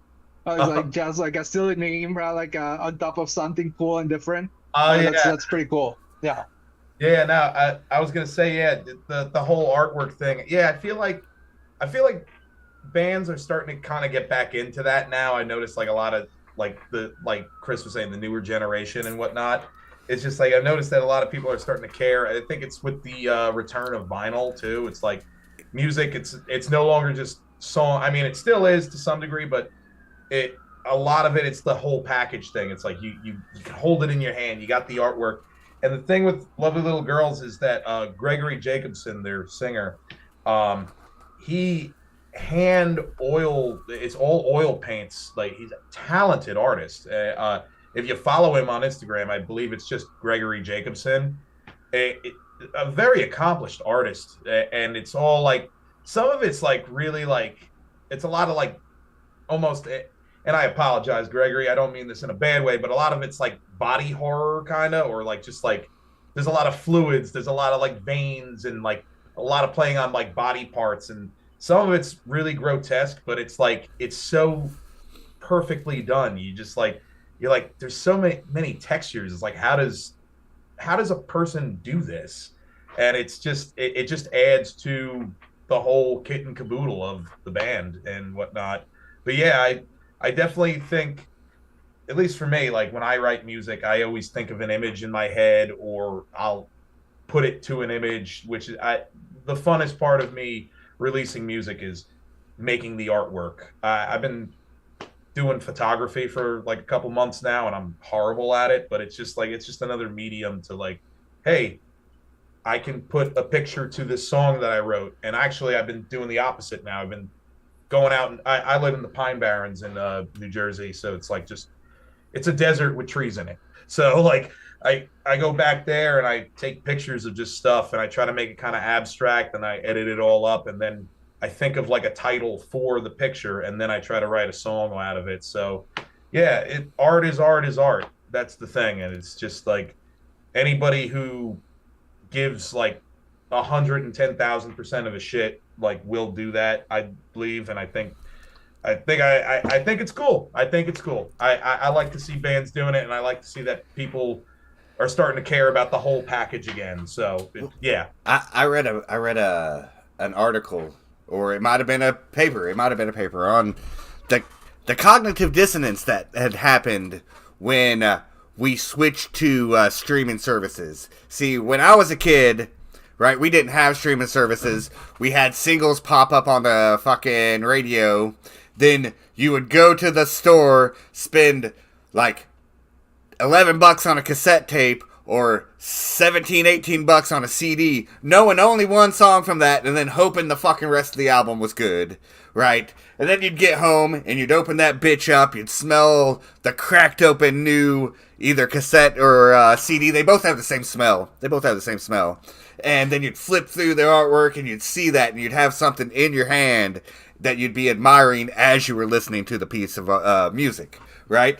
And when we switched to streaming services, people like generally started feeling ripped off when they'd spend $5, $10 on an album and then not have anything, right? Like, all you have is this fucking piece of digital whatever that is, you will never hold in your hand. You will never fucking have something. So there's like literally a cognitive dissonance. Be like, I don't really want to spend money on something that I'm not going to have. And then streaming services took off because they're like, well, if you just pay this $15, we'll have all the music for you, and you won't have as much of a cognitive dissonance. But then what that did is it in turn started ripping off all the artists, and like the purists started coming back, and they're like, no, we need to put everything back on fucking vinyl. And then when people started purchasing shit again, they're like, oh my god, this is what I was missing. Hence the resurgence of vinyl, and in turn cassette tapes as well, because they're fucking cheaper to put out. Yep. Whole Are reason. they? Oh, sorry. You go, Chris. No, are tapes cheaper to put out? Like in the grand scheme of stuff, like they seem slightly. Oh yeah, But my I feel buddy, my buddy has a record label down in Springfield, puts out exclusively cassette tapes because they're cheap as fuck to mass produce. So that was the funniest part of my buddies in Japan have a printing manufacturer in Taiwan that does CDs, and they can get CDs down to like 20 cents a pop. What? I was like, yeah, that was the thing that really boggled me. If they buy in a large enough quantity, right, directly from the manufacturer who makes the CDs, then it's just that cheap. because most people are buying old panels of tapes, right? Like from defunct places. Like Tommy would like duping all of his stuff in his own house, right? With like 4-channel mixer and the rest of it.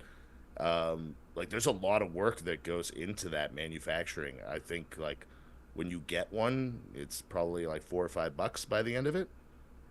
Shit. And then you sell it, it's like $8. You got a $3 margin. It's I feel like tapes came back, vinyls came back, and CDs were forgotten, and now CDs are the cheapest medium, but nobody's really printing them. Yeah, And also the fact that you don't get like a lot of ways right, to actually play that shit. Right? Like if you're trying like to get like an old school Walkman, right? Like it's gonna be like crazy expensive. Right? Like and you're trying to get like a new one, it's gonna be like the super cheap trash. Right? Like that sounds like just awful.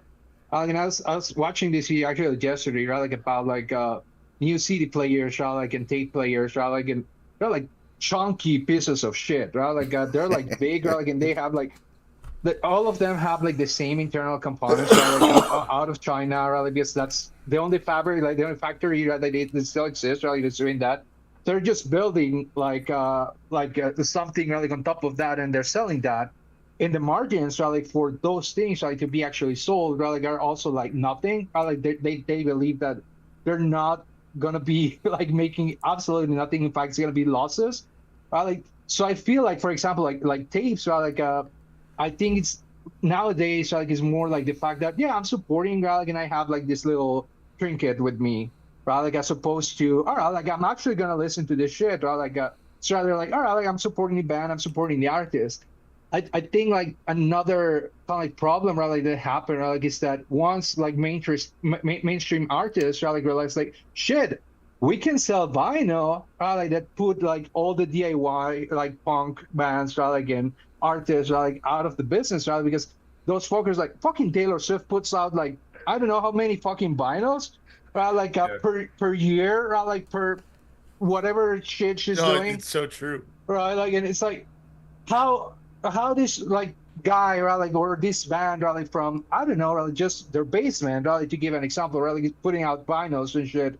It's gonna compete with that, right? Like if the vinyl company, right? Like is earning way more money rather from this artist, right? Like versus all right, like I'm getting 600 copies or 500 copies of this shit, right? From this band, right? Like out of California that nobody gives a fuck about, right? Yeah. So it's like a very interesting conversation, right? But I think like it's kind of tough, right? Like it's really it's grown very hard, right? Like for upcomers, right? Like old school bands, right? Like and anybody trying like to make money out of music, right? The only companies that are actually making money are Spotify, right, like an Apple Music, because they're taking everything away from us, right? You're gonna ask us, right? I can show you, right, like my 0.005 cents, right, like that I make, like out of putting something, right?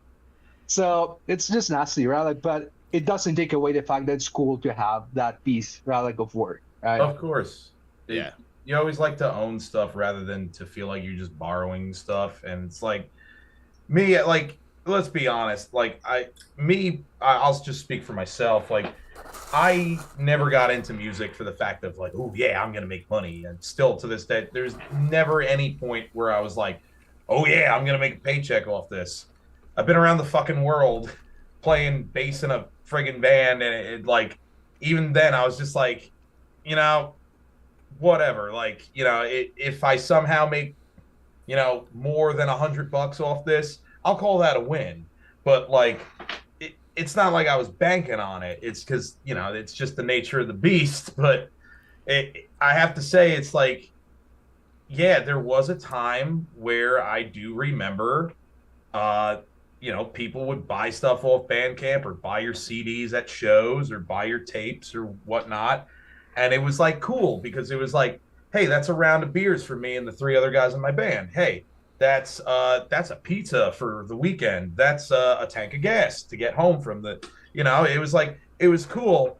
But it's just like now Spotify, it's, everything's numbers. And I hate that it's like, oh, I got to get my numbers up. Otherwise people don't know, or people don't care. It's like, I hate playing the fucking numbers game. And at the end of the day, it's like Alien versus Predator. It's like, Apple Music versus fucking Spotify versus Deezer versus Napster. It doesn't matter who wins because we all fucking lose at the end of the day, dude.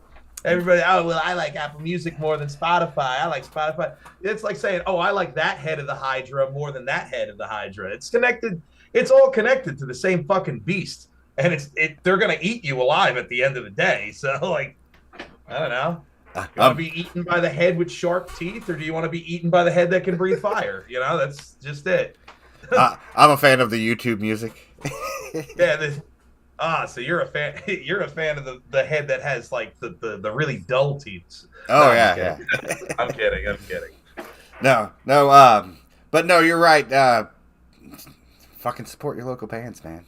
Buy the T-shirt. Fucking spend a couple bucks on a patch. Wear a T-shirt. Let your fucking people know that you're a fan of Mad Conductor and you should go check out their shit. Or do you know how many compliments I got on my Big Brother shirt I wore at that fucking show yesterday? Oh, that's awesome. Yeah. Because as you mentioned, like not making money and whatnot, when I talk to Hans Gruber and the Diehards, I'm like, how is it? Because I'm always just interested to see from other artists where they're at. And he's like, it's like working at McDonald's. That's exactly what it pays, working at McDonald's. I'm like, that's fantastic. You're living the dream, man. Sounds fair. Yeah. Sounds fair to me. That's awesome. Yeah. Oh, wow. If you're doing that, if you're making a McDonald's wage, that's fucking impressive. That's impressive. Just from my perspective, right? Like, I wish I were making like a McDonald's fare, right? Like from the U.S., right? Like, actually, like minimum wage from the U.S. like McDonald's shit. Working here in this piece of shit country, like that would be fantastic. That would be like legit, right? Like the most amazing thing that could happen, right? Like to anybody, right? Like from this country, right? So, in all fairness, right? And just to wrap that conversation off, right, like about Spotify and shit, right, like, and all sorts of stuff. As long as having that up, right, like pays for itself, right, like that's the thing that's important to me, right? Like as long as I don't have to add more money, right, like as Webster was saying, right, like or even at the beginning of this conversation, as you, Chris, were saying, like there's these bands that are putting out like these like reels, right, like or stories on Instagram, like trying to promote whatever bullshit, right, like. I fucking hate that kind of shit. Like I don't want to be right, like there with my fucking cell phone. Like, hey guys, I'm here. Look at me. I'm just doing this bullshit thing. Right? Like I get it. Right? Like that's part of the deal. Right? Like, if you want to do that, that's fine. Right? It's like it morphed. It morphed though, Rez. Because like back when I was young, you got banned DVDs. Like no effects. We were young, yeah. 10 years of fucking shit up. I love that DVD. Yeah, VHS tape. I had it on VHS. See that this is. I also remember the VHS tapes. I'm like, all right, that was a solid medium. The way that it all worked out, I feel like bands don't do that anymore. Nobody has like they've been around for 12 years. Somebody really liked them enough to actually do like a documentary on them and share their story, right? Yeah. And a lot of bands really don't have that anymore. Instead, they have these little clips where if you put all the clips together, you get sort of like this picture of, well, we're playing a show, and here's all the little things that are happening in between the show and the background of everything, and another show. And now you're the documentarian of your own band's experience, which is, honestly, I think the one thing is exhaustion. Like, if you're doing that, and you're in the band, and you're creative, and you don't have, like, a multimedia manager outside of it, which is this new evolution of being a band where it's like I talked to a manager guy and he was like, I have a plan, but it means that each one of you in the band will have to social media for 2 hours a day on top of 2 hours for the band directly. I'm like, I don't got time for that. That's not part of what I want to do with my music. So like I appreciate it, but it's too much for me.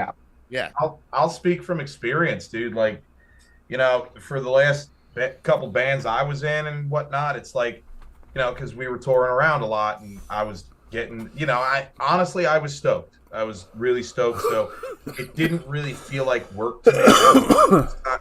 It was the first time I did something like that. So like, I was that Instagram slut that was like, hey guys, look, oh yeah, we're doing this cool shit and all this. And like, and my whole thing was like, get the good, the bad, and the ugly. And it was like, even if somebody was like, oh, this dude got too drunk and he's throwing up in the toilet. How do you feel? Like, it was like, because I wanted to be unfiltered about it. But then just after a while, I was just like, why do I have to do this just so that maybe one more person could give a shit about my band?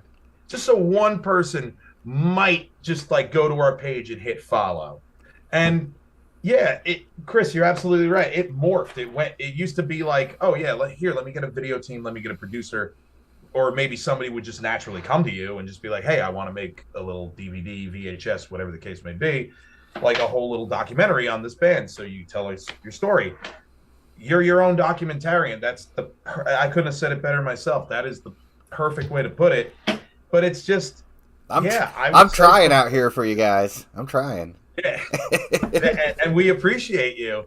We appreciate you. But yeah, man, like to do it yourself, it's funny. It's like me, I went from being like, I'm having fun writing tunes, and it's like, yeah, I got to do all this other stuff, but it's, whatever. It's the only way, to now I'm like 3, 4, 5 years, probably longer than that, probably more like 8, 9 years into doing this. And I'm just like, I don't want to fucking do it, dude. I just want to write the tunes. And I just want to write that fucking. I just want to record and put out that fucking surf song I wrote back in 1996. Yeah. I just want to put the tunes out, man. I just want to chill. I want to put a tune out or two and maybe play a show about it and like just have a good time. That's it. And it's just like, it sucks because I used to be pretty good at it. And now I'm not so good at it. And you definitely see, like I said, I fucking hate numbers, and I hate that I got to care about it. But I see my numbers go from here to here to here to here. And it's just like, it's all because I'm not consistent. I'm not consistent because I don't want to be like this the whole fucking day. So it's like, I ain't got time to be like that shit. I mean, my numbers are growing slowly, but I'm not really. I don't have time to promote as much as I guess I would need to. Like, Randall has a fucking YouTube channel, and that dude makes like fucking 4, 5, 10 videos a week.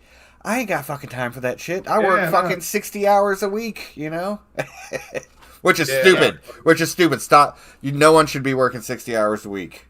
No, sir. Yeah, but how long do you think that like 10 videos takes? Like, that's got to be, if you're doing it in the background as well, that is the full-time job. You no longer have a life. Job, yeah. You're sitting there constantly doing it, unless you got a nice enough income to pay an editor, in which case now you have the editor and a whole different dynamic going on there as a full team, and it grows and it grows, and then it becomes like a whole lot of mouths to feed. I did some stuff for YouTube, so I know that the inconsistency in there is essentially a thing for the algorithm, right? The algorithm penalizes you. Oh, you used to post on Tuesdays at 8 p.m. every fucking week. Here, we'll up your count. And then you missed a couple Tuesdays, so now you're penalized. And it's just not like that great, because that's the one thing all the YouTube people talk about is burnout. Everybody on our platform is burning out. They all work all the time. They do like 120-hour weeks editing videos, coming up with new content. And you're like, that must be exhausting. And you're your own boss, so you're even worse off. I think I just talked to you, 2 weeks, 3 weeks ago about the same concept, right? About how I'm just fucking working constantly with my regular job, and I'm trying to do this shit in my spare time, and it's so hard to organize shit, guys. Yeah. And that's kind of like the trickiest part, or like that whole, I guess, like ever since like social media started, or like in having like to see those numbers, or like every single day, or like for every single aspect of your life, like for these kids, or like or whoever people, or like I post a picture, like I get 50 likes, I get 20 likes, I get 2, and you're like, shit, nobody gives a fuck about me, right? So then you have like all these crazy kids. So like, look at me, I'm doing this, or like I'm doing this other shit, like just to feel that sense of satisfaction. And the same thing applies like to whether it's like YouTube, right, like, or just making music, right? Like you get to hear, all right, like this week I got like X amount or like of streams, right? Like I got like this X amount of views, right? Like, and then you feel like, I don't know, like a lot of people might feel down, right? Like, because they're not getting as much action as they think they should, right? Like, and that creates like an additional like type of anxiety, right? Like that wasn't present before. Right? Like nobody was judged, right? Like I feel like, all right, like I need to have a certain amount of likes, right? Like, or certain amount of comments in my life, right, to feel satisfied with what I'm doing, right? And these different platforms just play that game, right? Like you play against like that sense of I don't know, like self-love, right? Like or self like satisfaction, right? Like, it's like, all right, like I have to keep scrolling, right? Like and see what this is the thing, right? Like, and to see myself being approved, right? Like by somebody else, right? Like in that sense. So it creates like this weird dependency, right? Like I even want to say, right? Like it's sometimes like it's like super hard, right, for people to get away, right, from like this little piece of shit, right? Like it's always there. Like, and it's kind of like a different type of addiction that now almost every single person shares.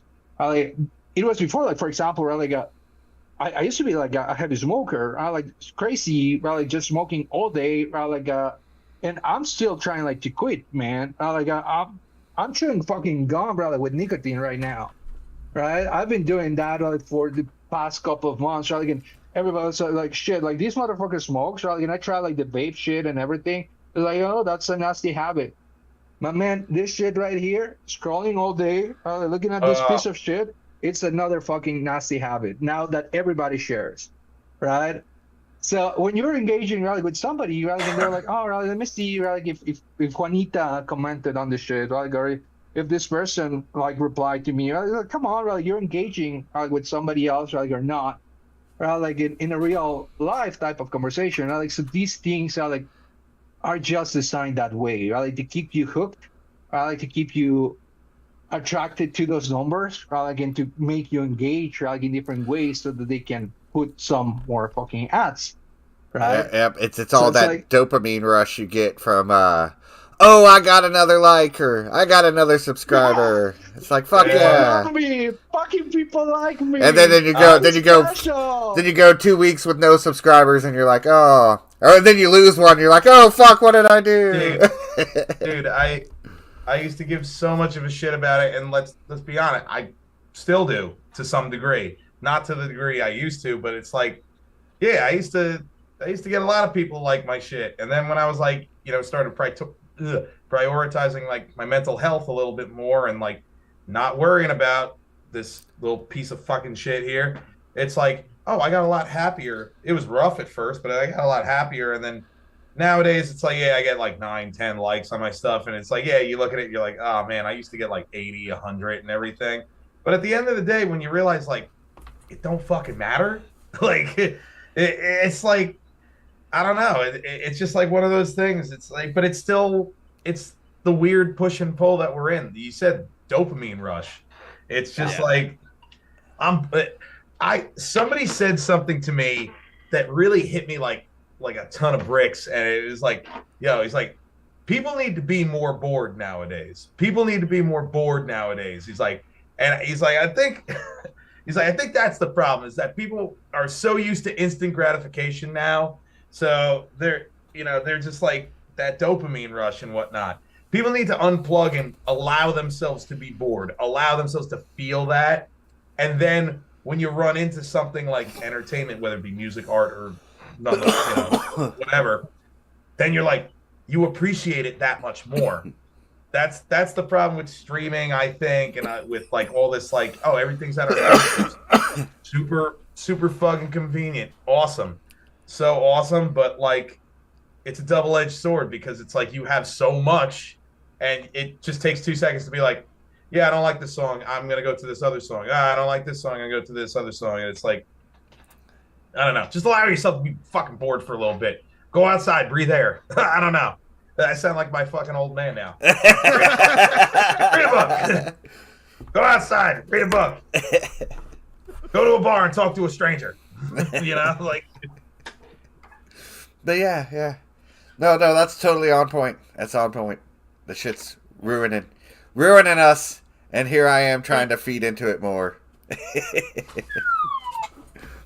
That was wonderful. Have you been waiting that whole time with that slide whistle for the opportunity? Well, well, that was great. Having the sound effect ready. I'm ready. And then you allow yourself to be bored, and then when you finally get entertained, you're like, Well, I think it's time $2. that's worth $2. That's $2. So I'm gonna throw this out there while we're still having our conversations. That's distracting us from it. This is time for the group chat to pick a song. Please don't pick anything too weeby this time. Right? No, seriously.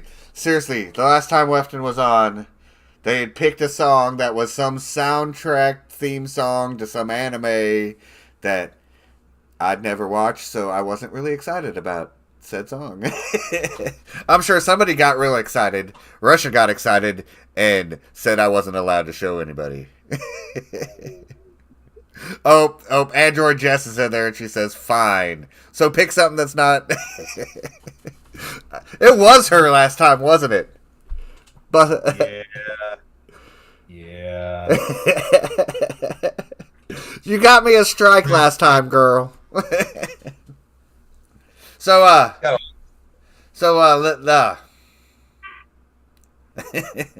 Ska Dharmas. Now let's look that up. Now I'm nervous. It sounds ska.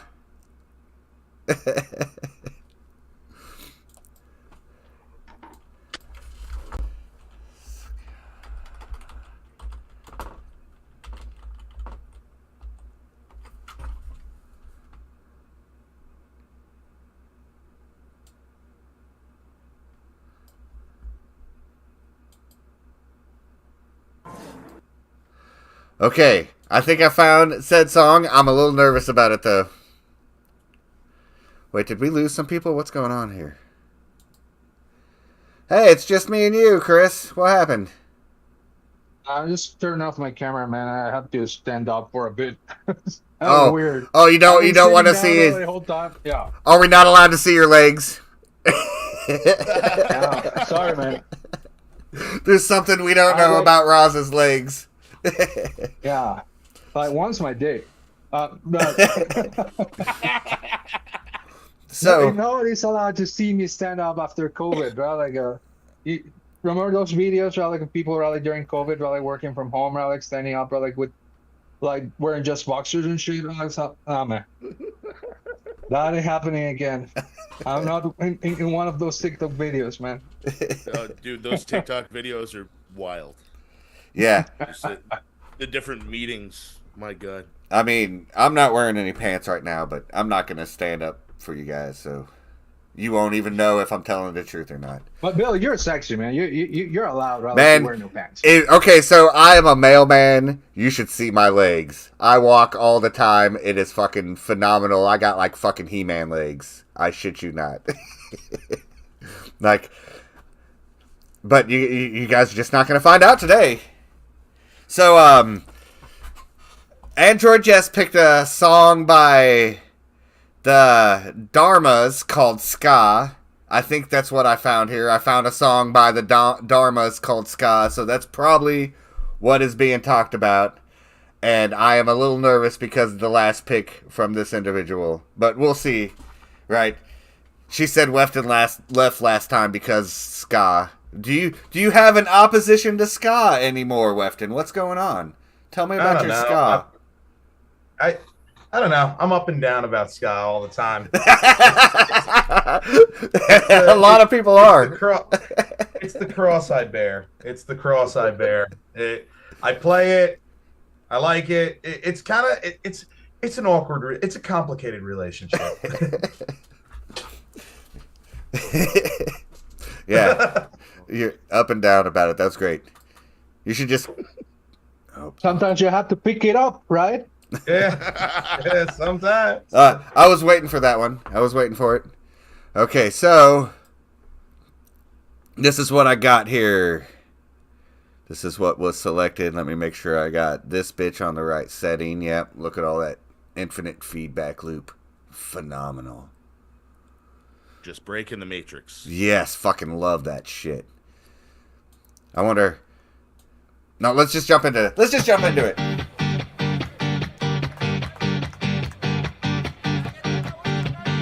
Hermanas y hermanos. 1, 2, 1, 2, 3, 4.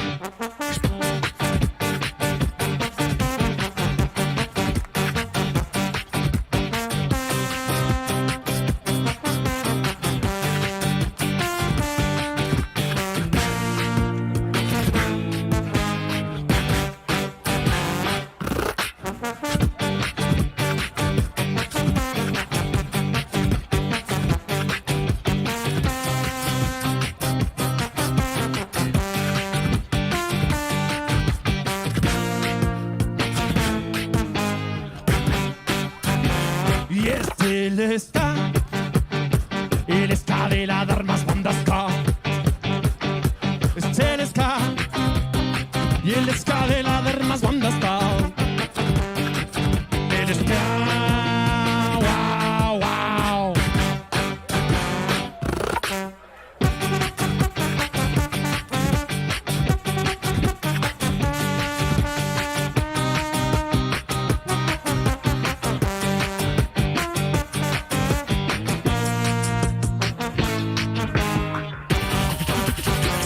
Rip the cake and the freak and the bro. I'm a beat my bro. I'm a kid and I beat my folk and the bow back. Oh, Phoebe's great. Oh, my kid and I keep my rich and come out. I'll be blood down. Oh, my kid and I keep my thing up and oh, three go out. Dar, mas, dar, dar, mas, dar, mas, dar, dar, mas, dar, mas, dar, dar, mas. Oh, they. Wait, let it rock down. Back in the road. That beat, I'm about them. Straight to the back of the road.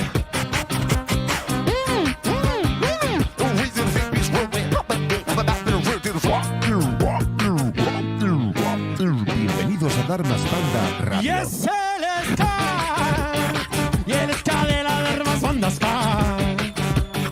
Y es el ska y el ska de la darmas banda ska.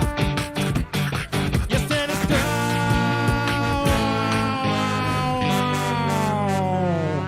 Ok, Peñita, nos bajamos abajo un poquito, porque nos apoyamos mutuamente en esto. Cuando uno cae, cuando uno se le va el ritmo, cuando uno quiere volver a repetir la toma porque, bueno, considera que a veces puede volver a invertir su esfuerzo en ello, coge y con la gente que tiene a su alrededor se apoya en ello y dice, vamos a por ello. Así que cogemos, nos retozamos en este lodo fantástico del suelo y como una buena planta aprendemos a crecer con esa mierda que nos ha sucumbido. Así que cogemos y aprendemos cuando no podamos a dar más, porque podemos, tú puedes, hermana y hermano, sí. Así que coged esa fuerza que tenéis innata y ahora one, two, three, four. Y es el ska y el ska de la darmas banda ska. Y es el ska.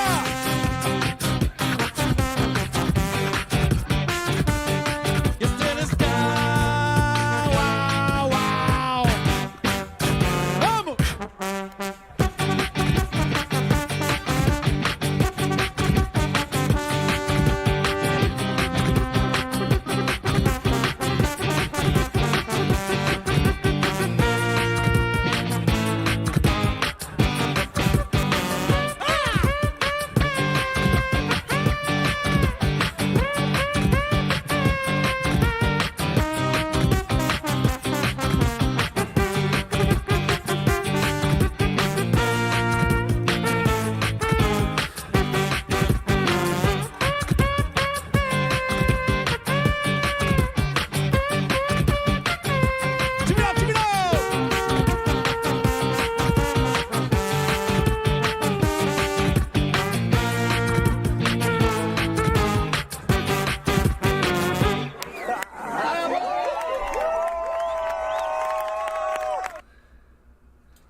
So what do we all think of that? That was Pretty super sweet. rad. It kind of reminds me of Du Bois Collective. I believe they're from Cyprus or something like that. But it's like that same like that. It's like ska fusion almost. I really enjoyed that. I thought that was fantastic. The beatboxing was a very nice touch. Very unique. I've never seen beatbox incorporated into any kind of ska or punk rock. Come to think of it, huh? So that's unique. And you could. I didn't see any skanking. I don't think them people have ever heard ska before. Well, That was a good crash course in it.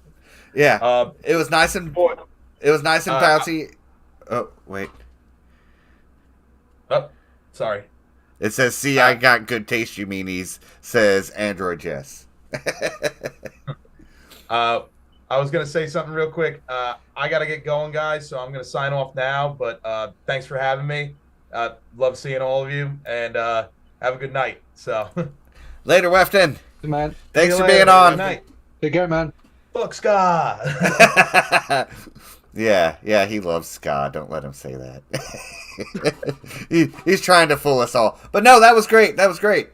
Fucking, I would love to just walk up and see that as a fucking street performance, you know? Fucking shit, yeah. I don't know about his fake trumpet solo. Like, that was totally reminiscence of some, I don't know. I could have gone without that particular part. I mean, you already had a horn player. Why are you going to imitate the horn on top of it? Other than that, I really dug it. It was rad. I'm curious, like, to know where they're from. Kind of the music, like their accent, is different. Like, so probably not from Latin America, but I'm not sure if there are. They're either from Argentina or Chile, I guess. Because of their accent. But yeah, it's a cool, interesting song. I like the vibe, like for sure. I really dug that. But I'm just curious, where they're from. But they kind of like sounded like from Spain, that type of accent. That's not Latin American Spanish. I'm trying to find them. It's hard to pinpoint them. I don't know. Let's see what their fucking website says here. ¿De dónde son, Jess? You speak Spanish. I'm gonna start rambling in Spanish. ¿De dónde son, Jess? Dime de dónde son. Yeah, so you're like, what the fuck is this guy talking about? I'm just asking where they're from. Okay. But yeah, no, I wasn't able to find. I'm not able to find their website. Like if they got one. If they got one, I can't fucking tell. And AI fucking Google is not helping me at all. It never does, man. It never does. It never fucking does. So yeah, no clue where they're from. But I was digging it. Like, and no, I don't know Spanish. Right? Unfortunately. Right, but I don't have to know a language to fully appreciate the music that's coming from it, you know? Like, as long as they're not fucking saying a bunch of racial slurs and I'm just unaware. I think but you know. No, basically the song, the lyrics of the song is like, this is ska. It's like, that was the whole thing. Even when the guy was kind of like beatboxing and doing song improvisations, like, hey, we're here we are in the streets, doing some ska music for you. That's the whole gist. And it was very ska. It was very ska. Definitely ska. Yeah, you could tell. I'm sure of it. Yeah. There was that ska in there. It was there. I heard it. Yeah. They're from Spain. That was fun. Oh, your brother found it out. Your brother found it out. He did the research for me. Thanks, Alan. Nice. But yeah, that was fucking fun. That was fun. Right? So, I really appreciate you guys fucking jumping on the stream tonight. Like, at last minute, you guys are fucking awesome for, like, fuck, you guys are amazing. Helping me keep this shit going, you know? And I do have some great ones lined up. It just, unfortunately, this week did not work out very well. Didn't you just say that this was your favorite band? Look, check this out, motherfucker. Check this out. I have. Oh yeah, shit, right there. Right there. Yeah. It is right there, man. Yeah, my favorite band is The Clash, right? But like, D was like very, very on top of that, and so that's fantastic. Love that record. My favorite Devo record is Oh No, It's Devo. Right? I love that shit. It's like just to steal his name, right? Like, it's just perfect for them. Wait. That's the one that had Time Out for Fun. And my favorite Devo song is Speed Racer. I'm Speed That- Racer that and I one drive happened. real fast. He's Speed Racer and he drives real fast. Fucking love that shit. That record has that one, man. Yeah, I love. That's a good one. Yeah, Yeah. I love me some TiVo. Oh man, they're fucking sick, man. Yeah, can't say much, but I want to say thank you, man. Well, it's always a pleasure. Super fun. I like to be here talking with any guest. That I've been like a part of. It's been fantastic. But I was gonna say that getting to meet Chris, after 12, 15 years, however long it's been, it's A super long rad, time. man. Yeah, it's super wicked to be on the street with you, man. Yeah, so Like- I'm super fan of that. Again, always, ever since, those good unknown records days, Get a Blaster and shit. Good thing of social media back in the day, was getting to meet this motherfucker right here, right? Likewise, there, Raz. Fucking, when you mention art, I'm like, you know how much Raz has in the art department? Yeah, that's why I brought it up, Yeah. man. It's something that's very dear to my heart, all these bands, and I started to learn how to do graphic design and shit, and art stuff, because I was like, nobody else is gonna do this for me, or for my band, and I just see these shitty ass flyers, or I see this terrible merch, from bands. I was like, I need to start doing something, because nobody's gonna come here and give me, check out this cool piece of art, and I grew up with punk rock, and skateboarding, and all the skate brands, they have the coolest designs, for the boards, got t-shirts and shit. So it's always been a huge part of me, and even going back to the 80s, the 70s, shit like this, designs like this, for the fucking Secret Church, it's fantastic artwork, man. Punk rock has always had that solid art style, it's just fantastic. So just being a part of that, of that scene, and helping these motherfuckers out, with their design stuff, it's always been great, so it's just a very lovely thing I like to do, for musicians, and artists, because man, who else? Yeah, right? and I love you, and I love your current art style. There's a very consistency to everything you've been putting out recently. The colors and the themes that you use, it's fucking. I love it. It's very uniquely you as well. Thank you. And even your little fucking stories and promos you make, you animate the fucking.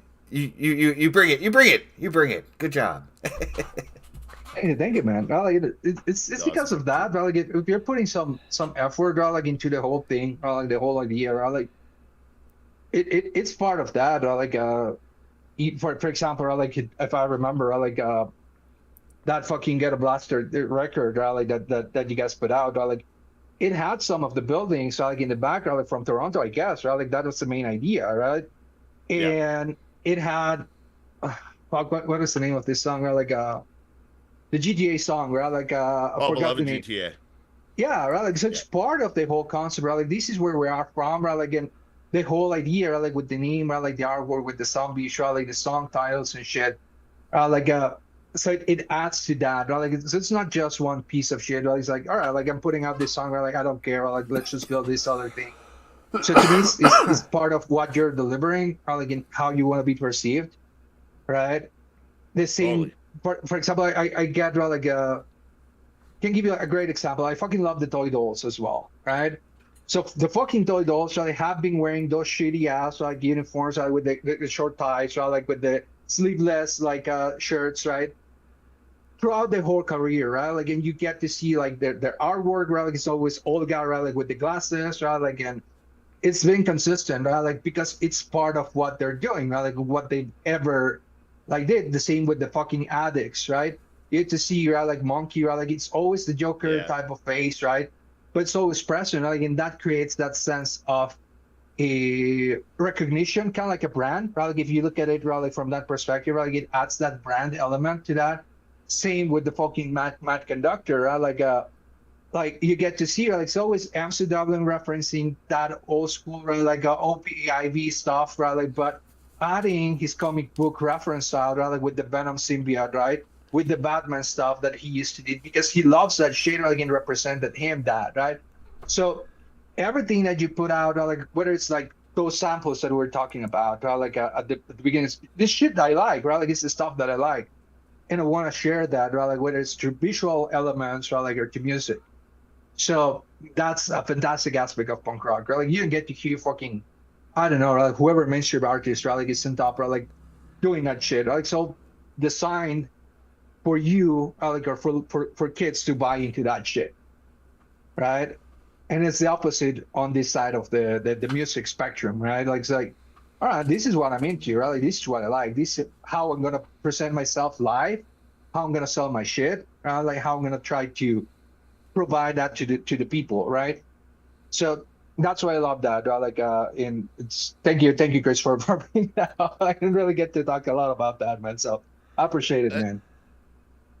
Dude, yeah, I can bow a hat that anytime we had any type of like visual problem with something, you were always there and like made it just pop, right? Like we'd always have like a first draft, and you're like, "That's great," and then Eric would turn around and he's like, "I'm sending it off to Raz." I'm like, "That's amazing, sweet." We get back this fucking thing, and we'd just be like, "Holy fuck, does this look good?" Man, love Crowley. Like he's always been a friend. Like I talked to him like a month ago, like or 2 months ago, I think. But yeah, man, big props to that guy as well. Oh yeah, So, he's a solid artist. yeah, but I gotta jump off, man. It's almost time for me, right? Like to do some stuff here before getting back to work tomorrow. But always love to be involved, right? Like in these conversations, Billy. Always a pleasure. Chris, again, very nice meeting you, my dude. Yeah, big pleasure, Raz. Yeah, you're always welcome on my show, Raz. I love you. Guys. Thank you so much. See ya. Later. And now it's us. And now it's us. so how's it boils down? Well, so I've noticed you're hitting that vape pretty hard. Are you trying to quit smoking right now? I'm indoors. I'm a heavy smoker. So, in the way of old drug things, last year I stopped smoking weed the way I used to smoke it, which is I smoke poppers, which is a very Northern Ontario thing. One day, some kid realized that a cigarette fits inside the bill piece of a bong, and if you stamp the weed on top of the cigarette, it makes a popping sound, and it also creates a way crazier high. So I used to suck back like 30 or 40 of those, and I used to do a radio show called Fuck Yourself Worldwide. And if you ever heard an old like podcast of that, you would just hear me in between the songs just go, yeah, and this song is this, and yeah, don't worry, I just need one more popper, and listen to this ska punk song. Now see, which is being a pretty heavy one to me. I believe we had a different name. Poppers meant something different around here, I believe. Oh yeah, no, definitely. There's also the poppers that you sniff, right? And the amyl nitrate. Yeah, which is not what I was smoking. Yeah, stuffing that in the bong, but woo! I really wake you up in the morning. Yeah, we used to sell a shit ton of that at the Pleasure Zone. Because the funniest part is Unknown Records. Actually, we tried to do a semi-documentary ourselves. Me and Eric, where Eric did all the editing and I did all the video shooting of all the bands, and we put together this 3-part miniseries, A Look at the Future, which was all these ska punk bands that were playing in like 2009, 2010, and our intro sort of trailer to it has me giving a guy his first popper, and you can see it like as it almost like collapses his lungs, his eyes are like popping out of his head. His name was Fred, and a good friend of ours too. But he's like, "What are you smoking there?" I'm like, "Don't you worry," and that's been a thing for me on tours for some reason. Like, you know, Sixth Sense or Lewicidal? Yeah. In 2015, I went on tour, Wildcard and Lewicidal, and we were in a hotel room in Ottawa. And Mondo from Sixth Sense looks at me. He's like, "What are you doing there?" I'm like, "Smoking a popper. I've never heard of that. Can I try one?" And I gave it to him. And if you don't hit it correctly, it's like getting punched in the face. Like, it's just a very terrible experience. There's either taking the shot correctly or not taking the shot correctly, and both Fred and Mondo didn't exactly hit it properly and had the sort of eye moment looking for like tiles to put their hands on. It's fun ones. But yes, I am hoping to quit. Back to your original point there. I've been a year off poppers as of actually today.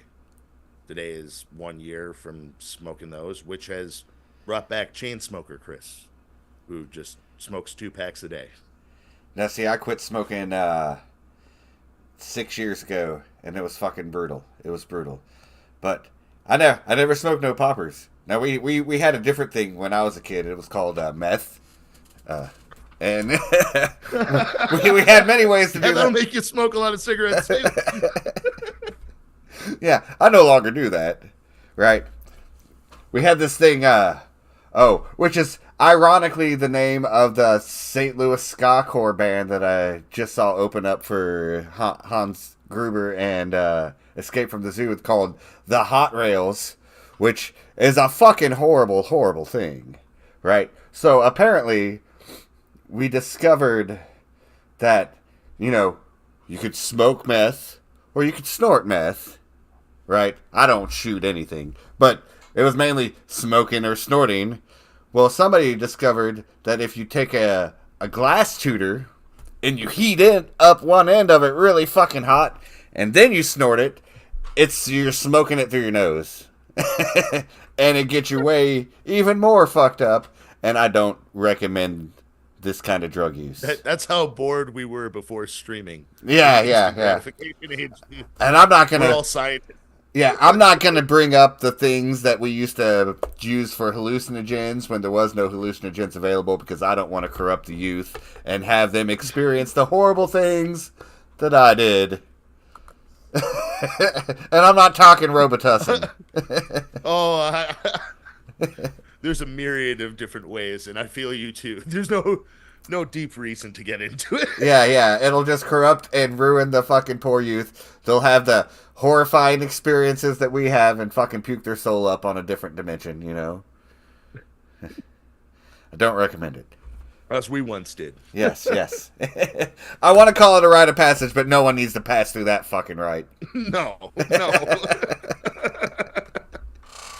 So, well, God damn it. Yeah, I'm gonna. Thanks for coming on this. Yeah. Thanks for coming on the stream. I'm gonna go ahead and fucking stop this stream thing. Thanks everyone on the line for tuning in. Thank you so much for having me, Billy. Word. I just ended that shit. I'm not cutting you off yet.